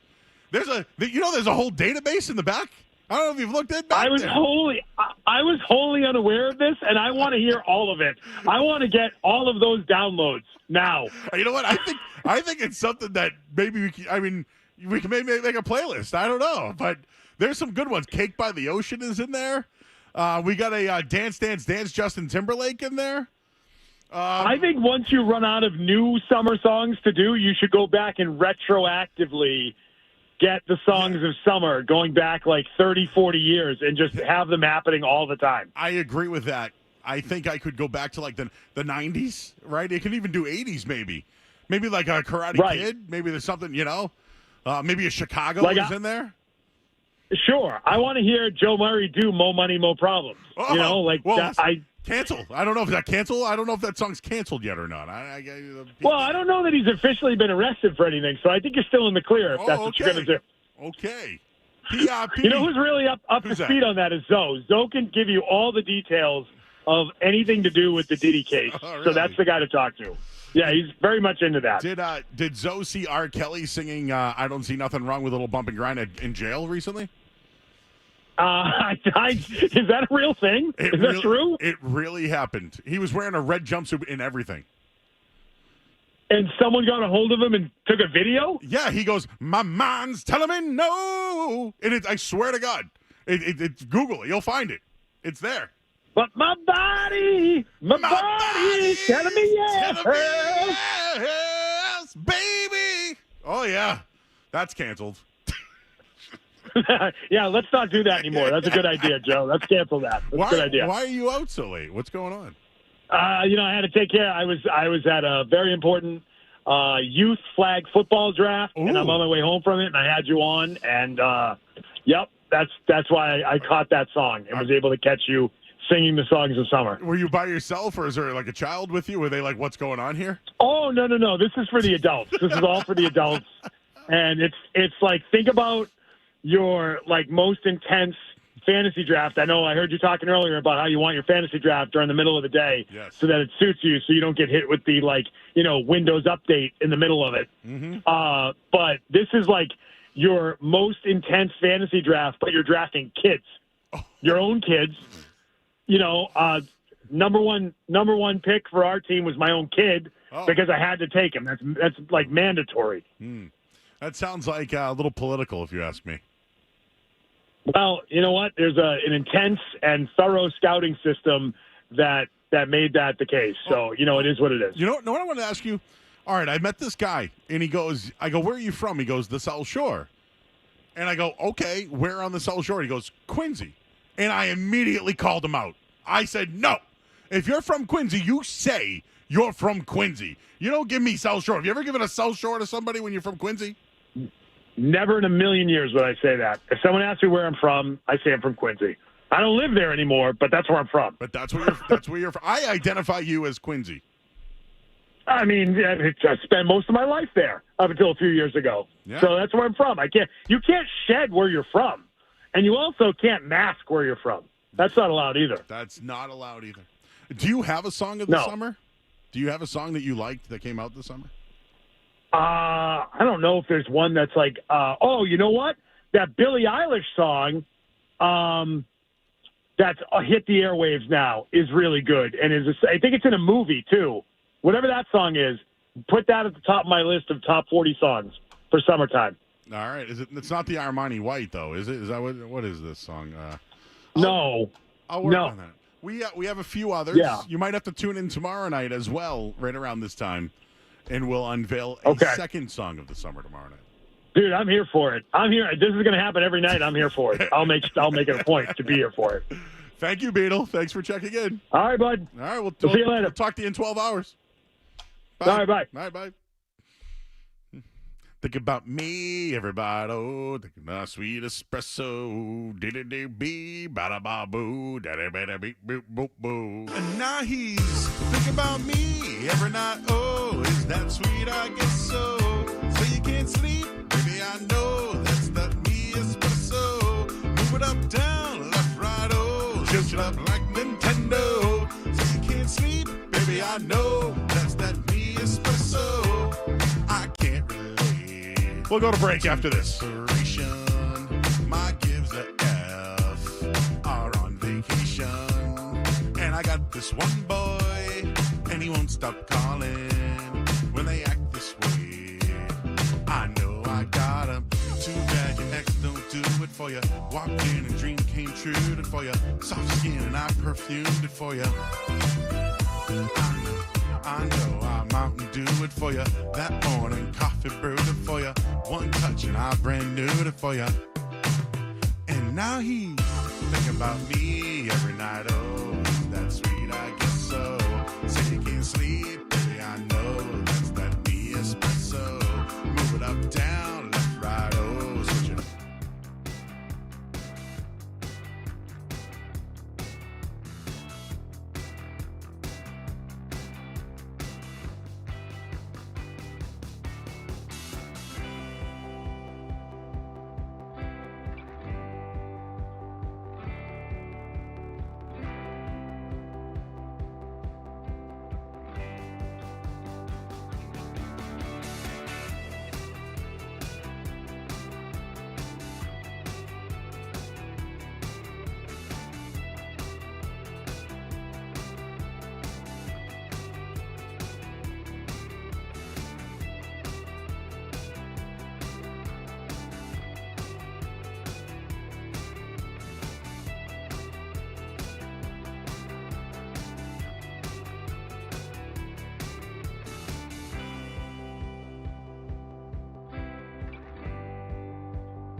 Texas afternoons right now. Joe Murray on the Sports Hub.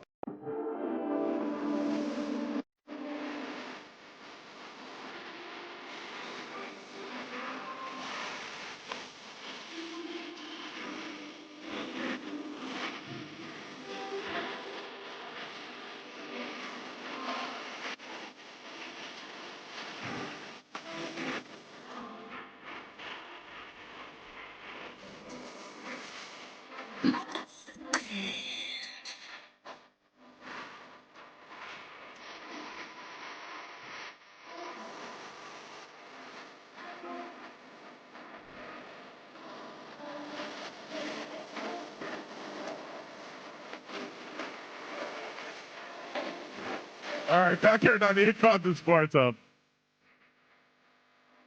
I don't know. I happen to like my version better. You know? Let's hear it one more time. Oh, it ended. Never mind. We don't have to play it. Oh, there we go. I thought you were asking for your version one more time. Move it up, down. Play it like just like Nintendo.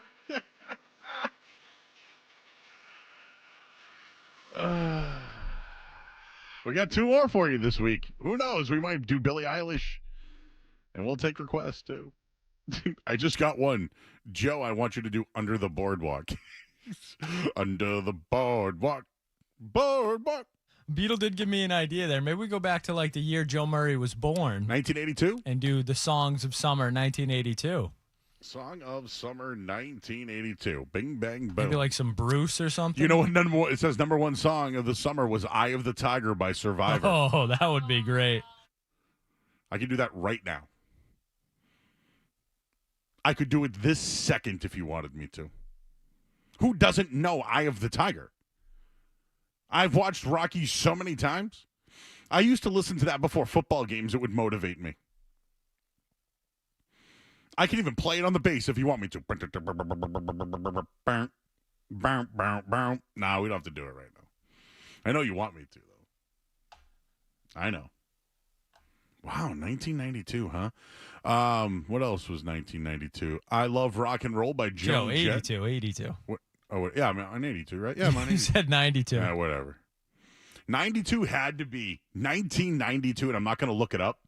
It had to be Rump Shaker by Rex and Effects and Teddy Riley, who was part of Blackstreet's No Diggity, the original Rump Shaker, who was with who? Who's the doctor they told you to go see? Dr. Dre. Top 40 hits of summer 1992. Snap. Rhythm is a Dancer. Rhythm is a dancer. Yep. Jimmy Nail, Ain't No Doubt. I don't know that one. Achy Breaky Heart is number 3. Awful. The Best Things in Life Are Free. Luther Vandross and Janet Jackson. That was a good jam. Banger. The life are free. Need Jeremy Conley if we're going to do a duet, though. What you needed to, don't you know that best things in life are free? Mm-hmm. Yeah, yeah, yeah. Woo. Yeah. I know you are my baby, my one and only baby. You said it once, I said it twice, I said it, baby, baby. Is that any more? I was waiting for more songs. 1982, Songs of Summer. There's no Rump Shaker on there? When did Rump Shaker come out? Rump Shaker. Came out in August of 92, so maybe it was a little late for the charts there. Nope, not for me. You are listening to the sounds of August 25th, so a little late. All I want to do is I'm a zoom, zoom, zoom, and a boom, boom. That was the jam. Oh, it was the jam. Where's Riz? He knows. Riz knows. Where is he? He's in the chat. Ooh, he said Jazzy Jeff and the Fresh Prince 92. What would that have? Nah, that's too. I feel like Jazzy Jeff was 89, 90. I don't know why. Parents just don't understand. Maybe Vanilla Ice's Go Ninja Go? No? No, your top 10 for 92. Hold on, I'm looking at a UK list. Let me get a US Okay. list. All right. While you do, let's talk to Chad. He's in Salem. Hey, Chad, how you doing? Hey, Joe, you ready? Yep. It's Teddy, ready with the 1-2 checker. Rex in effect is in effect, but I'm the wreck of the check. But the honey shaking rum send me back in. Booties are the cuties, but the shaking you're relaxing. The pack in the jam, kind of cold flowing. Joe, listen, Joe, I'm on my couch playing college football 25. Yeah. My 8-year-old's on her iPad. Complete silence with you on in the background, and then all of a sudden you broke into that song and she starts singing with you. Wow. Hey, so you're bringing families together over the summer, Joe. The people that call and complain that you do, more stuff than just sports. Yeah. That's why we love you, Joe. Hey, real quick, Chad, did you know that when I was in 5th grade, I gave a girl a note, and I wrote, "I like the way you comb your hair. I like the stylish clothes you wear. It's the little things you do that makes me want to get with you." You're smooth, Joe. You're smooth. It didn't work. It didn't work. It's whatever. The effort that counts, man. Have a good night, guys. Thanks, bro. True story. 5th grade. All right, Joe. Top 40 U.S. singles for the week ending August 1st, 1992. Number 1, Sir Mix-a-Lot. Yeah, I like Baby big Got butts, Back. and I can't not lie. Yeah, let's go. Keep Number going. 2, This Used to Be My Playground. This used to be my playground. Number 3, TLC, Baby, Baby, Baby. Baby, baby. Number 4, the aforementioned Achy Breaky Heart. Mm-hmm. Number 5, John Cicada, Just Another Day. It's just another day without you. Number 6, November Rain. Mm-hmm. Life is a Highway. That's what they do Overdrive with. I believe, this is Tom Cochran. I believe they use the Rascal Flatts version, but I'm guessing same song. Okay. End of the Road. Boys to Men. Boys to Men. Baby, I'm here for you all those times at night when you just heard me and just went out with that other fella. Baby, I knew about it. Number 9, En Vogue, Giving Him Something He Can Feel. Dude, I think En Vogue is one of the best groups of all time. And that song was promiscuous. 'Cause I'm giving him something he And can number 10, feel. Wishing on a Star by CoverGirls. I'm wishing on a star. Crisscross, Warm It Up comes in at 13. Oh, warm it up, Chris. I'm about to. Come and Talk to Me, Jodeci at 16. Oh, Jodeci. Diary of a Mad Band. Great album. Jump, Crisscross comes in at 29. Mm-hmm. Trying to think if there's any other big ones I remember. Jump Around, House of Pain comes in at 36. Pack it up, pack it in. I knew every one of those songs. I told you, I don't have like a photographic memory, but I could hear something once and know the beat. And now it just goes. Now, you were all over that one, Joe. Can't wait to find out what 2002 was. Just keep going. What were we going to do here? What were we going to do? No McDonald's stuff tonight, right? And I won't stop calling. 10:20 in the rundown, you had Bill Belichick is in a much better place. Ah, yes. We'll do more of this on the other side, but would you rather be the New England Patriots today or Bill Belichick? We'll do that on the other side. I'm Joe Murray here on 98.5 The Sports Hub. Sports Hub headlines.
98.5 The Sports Zone.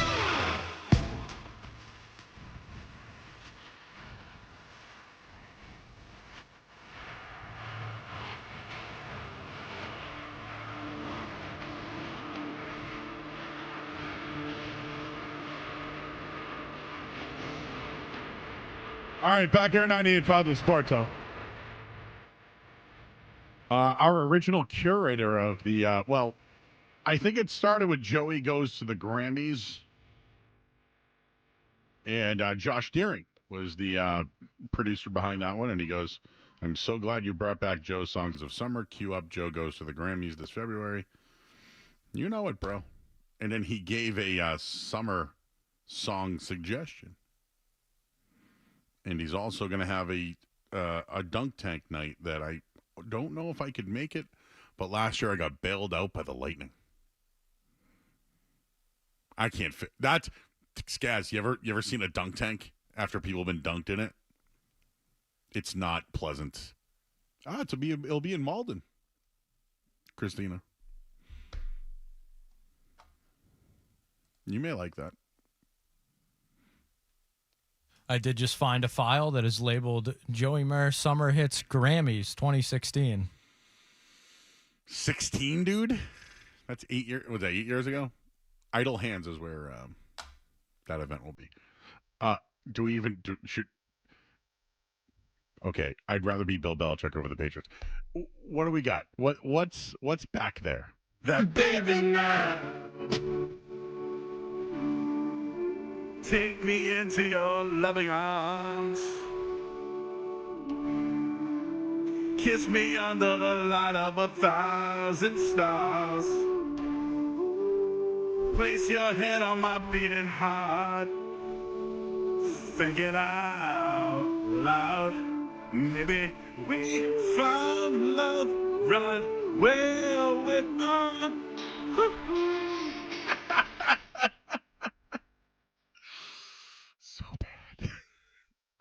What else is I think you've progressed, Joe. I think you sound better now. Did you hear hot in there or heart? Hot. Bleeding hot. So random. What's another? Just give me another one. Just give me another one. Songs of, what is this? Grammys 2016. Head on my beating heart. Hot. Screaming out loud. Anything else in the Ed Sheeran? 2016. I can't even remember 2016 in my life. My knees getting weak, my gun might blow, but we gon' be alright, We gon' be alright. We gon' be alright. We gon' be alright. Do you hear me? Do you feel me? Gon' be alright. We gon' be alright.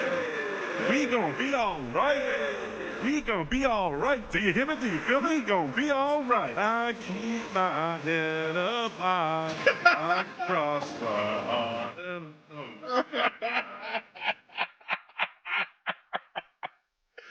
I don't even ever remember doing that. How, like, my brain is just cooked from anything from that era. Wow. No. And I'll write your name. Oh, man. Can I put this on my resume?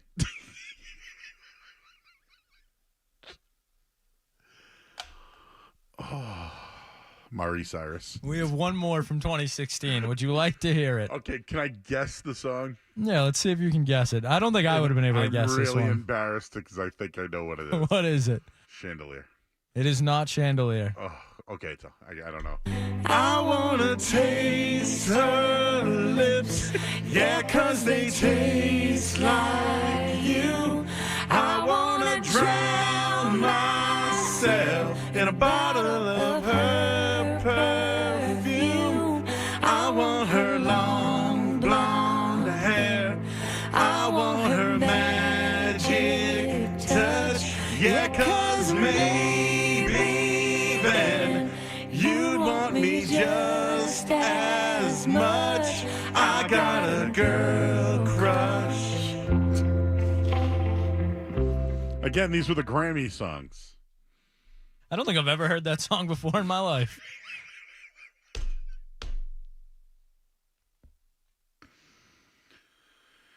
That is by something called Little Big Town, apparently.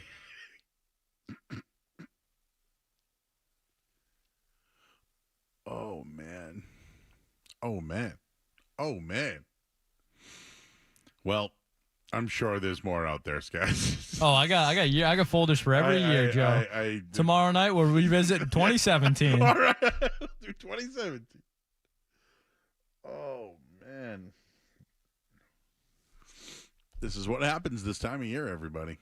The songs of the summer. The chat is loving it, let me tell you. And 2016, that could have been Jay Deere. Yeah. 16, 17, 18, 19, 20. Yeah, it might have been. Might have been Jeremy. Yeah, I don't know. Could have been Jeremy. Jeremy did a lot of background vocals. Yeah, he's good. He's really good. Did a lot of background vocals. I don't think you want me doing that.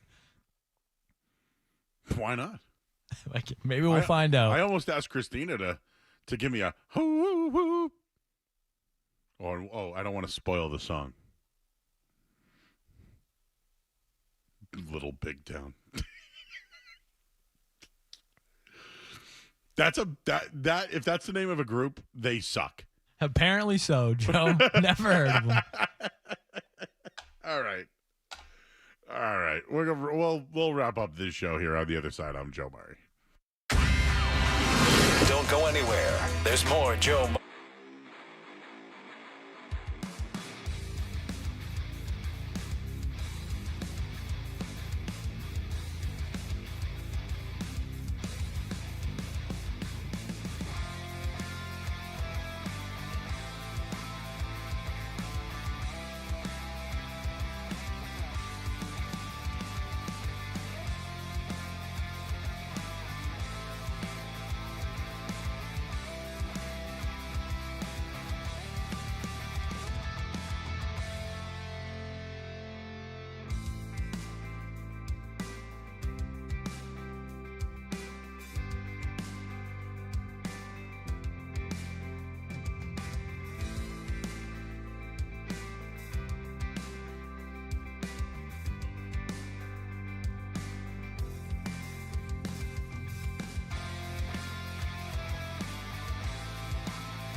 for years. It's Joe Murray on the Sports Hall.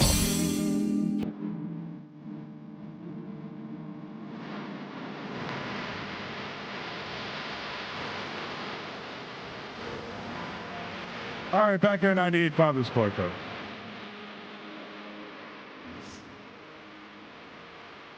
We'll have plenty of stuff tomorrow, sports-wise. I just saw this video of Jimmer Fredette. You remember him? I don't even know. So I'm going to have to retweet it. But did you see the video, Skis? I saw the video, yes. What do you... Okay. He is sitting down on his buttocks, and he's getting an inner thigh massage. Okay, is that what it is? Sure. How do we explain this?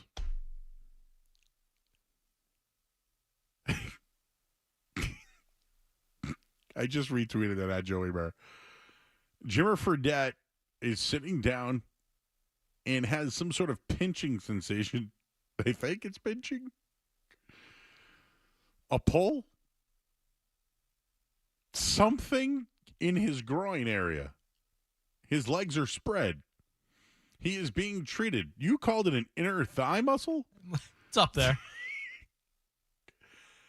I just don't know what kind of medical attention he's actually receiving at the moment. Did you see the list I put in Slack? Not yet, but instead of OnlyFans, maybe Olympi fans? Only Fredettes. Oh, the Jimmer job. Wait, what? I'm sorry. What'd you say in the Slack? What? Yeah, there's a list. I don't think we'll get to it tonight. Maybe not even tomorrow night, but at 10 o'clock hour on a Friday, maybe, there's a list that came out, according to ESPN. Not a Paul Pierce list, but a different list. I think you might have some issues with. Quarterbacks, right? Yes. College, though. Top QBs of the 2000s in college. I think this is kind of a crazy list.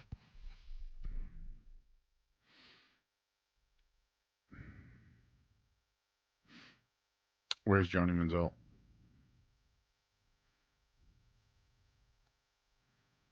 .13th. Okay. Colt McCoy out. Did you see who made the list, though? Last one? Oh, yes. That's why I sent it to you. For those wondering, Bailey Zappi made the top quarterbacks of 2000. You know why? Because he has the most quarterbacks ever. And do you know who's slightly ahead of him, one by one? Matt Ryan of Boston College. Matt Ryan, Bailey Zappi. Let Zappi sling. At least Zappi didn't blow a Super Bowl. Hey, we got to get out of here. Thanks, Christina. Thanks, guys. I'm Joe Murray. Talk to you tomorrow.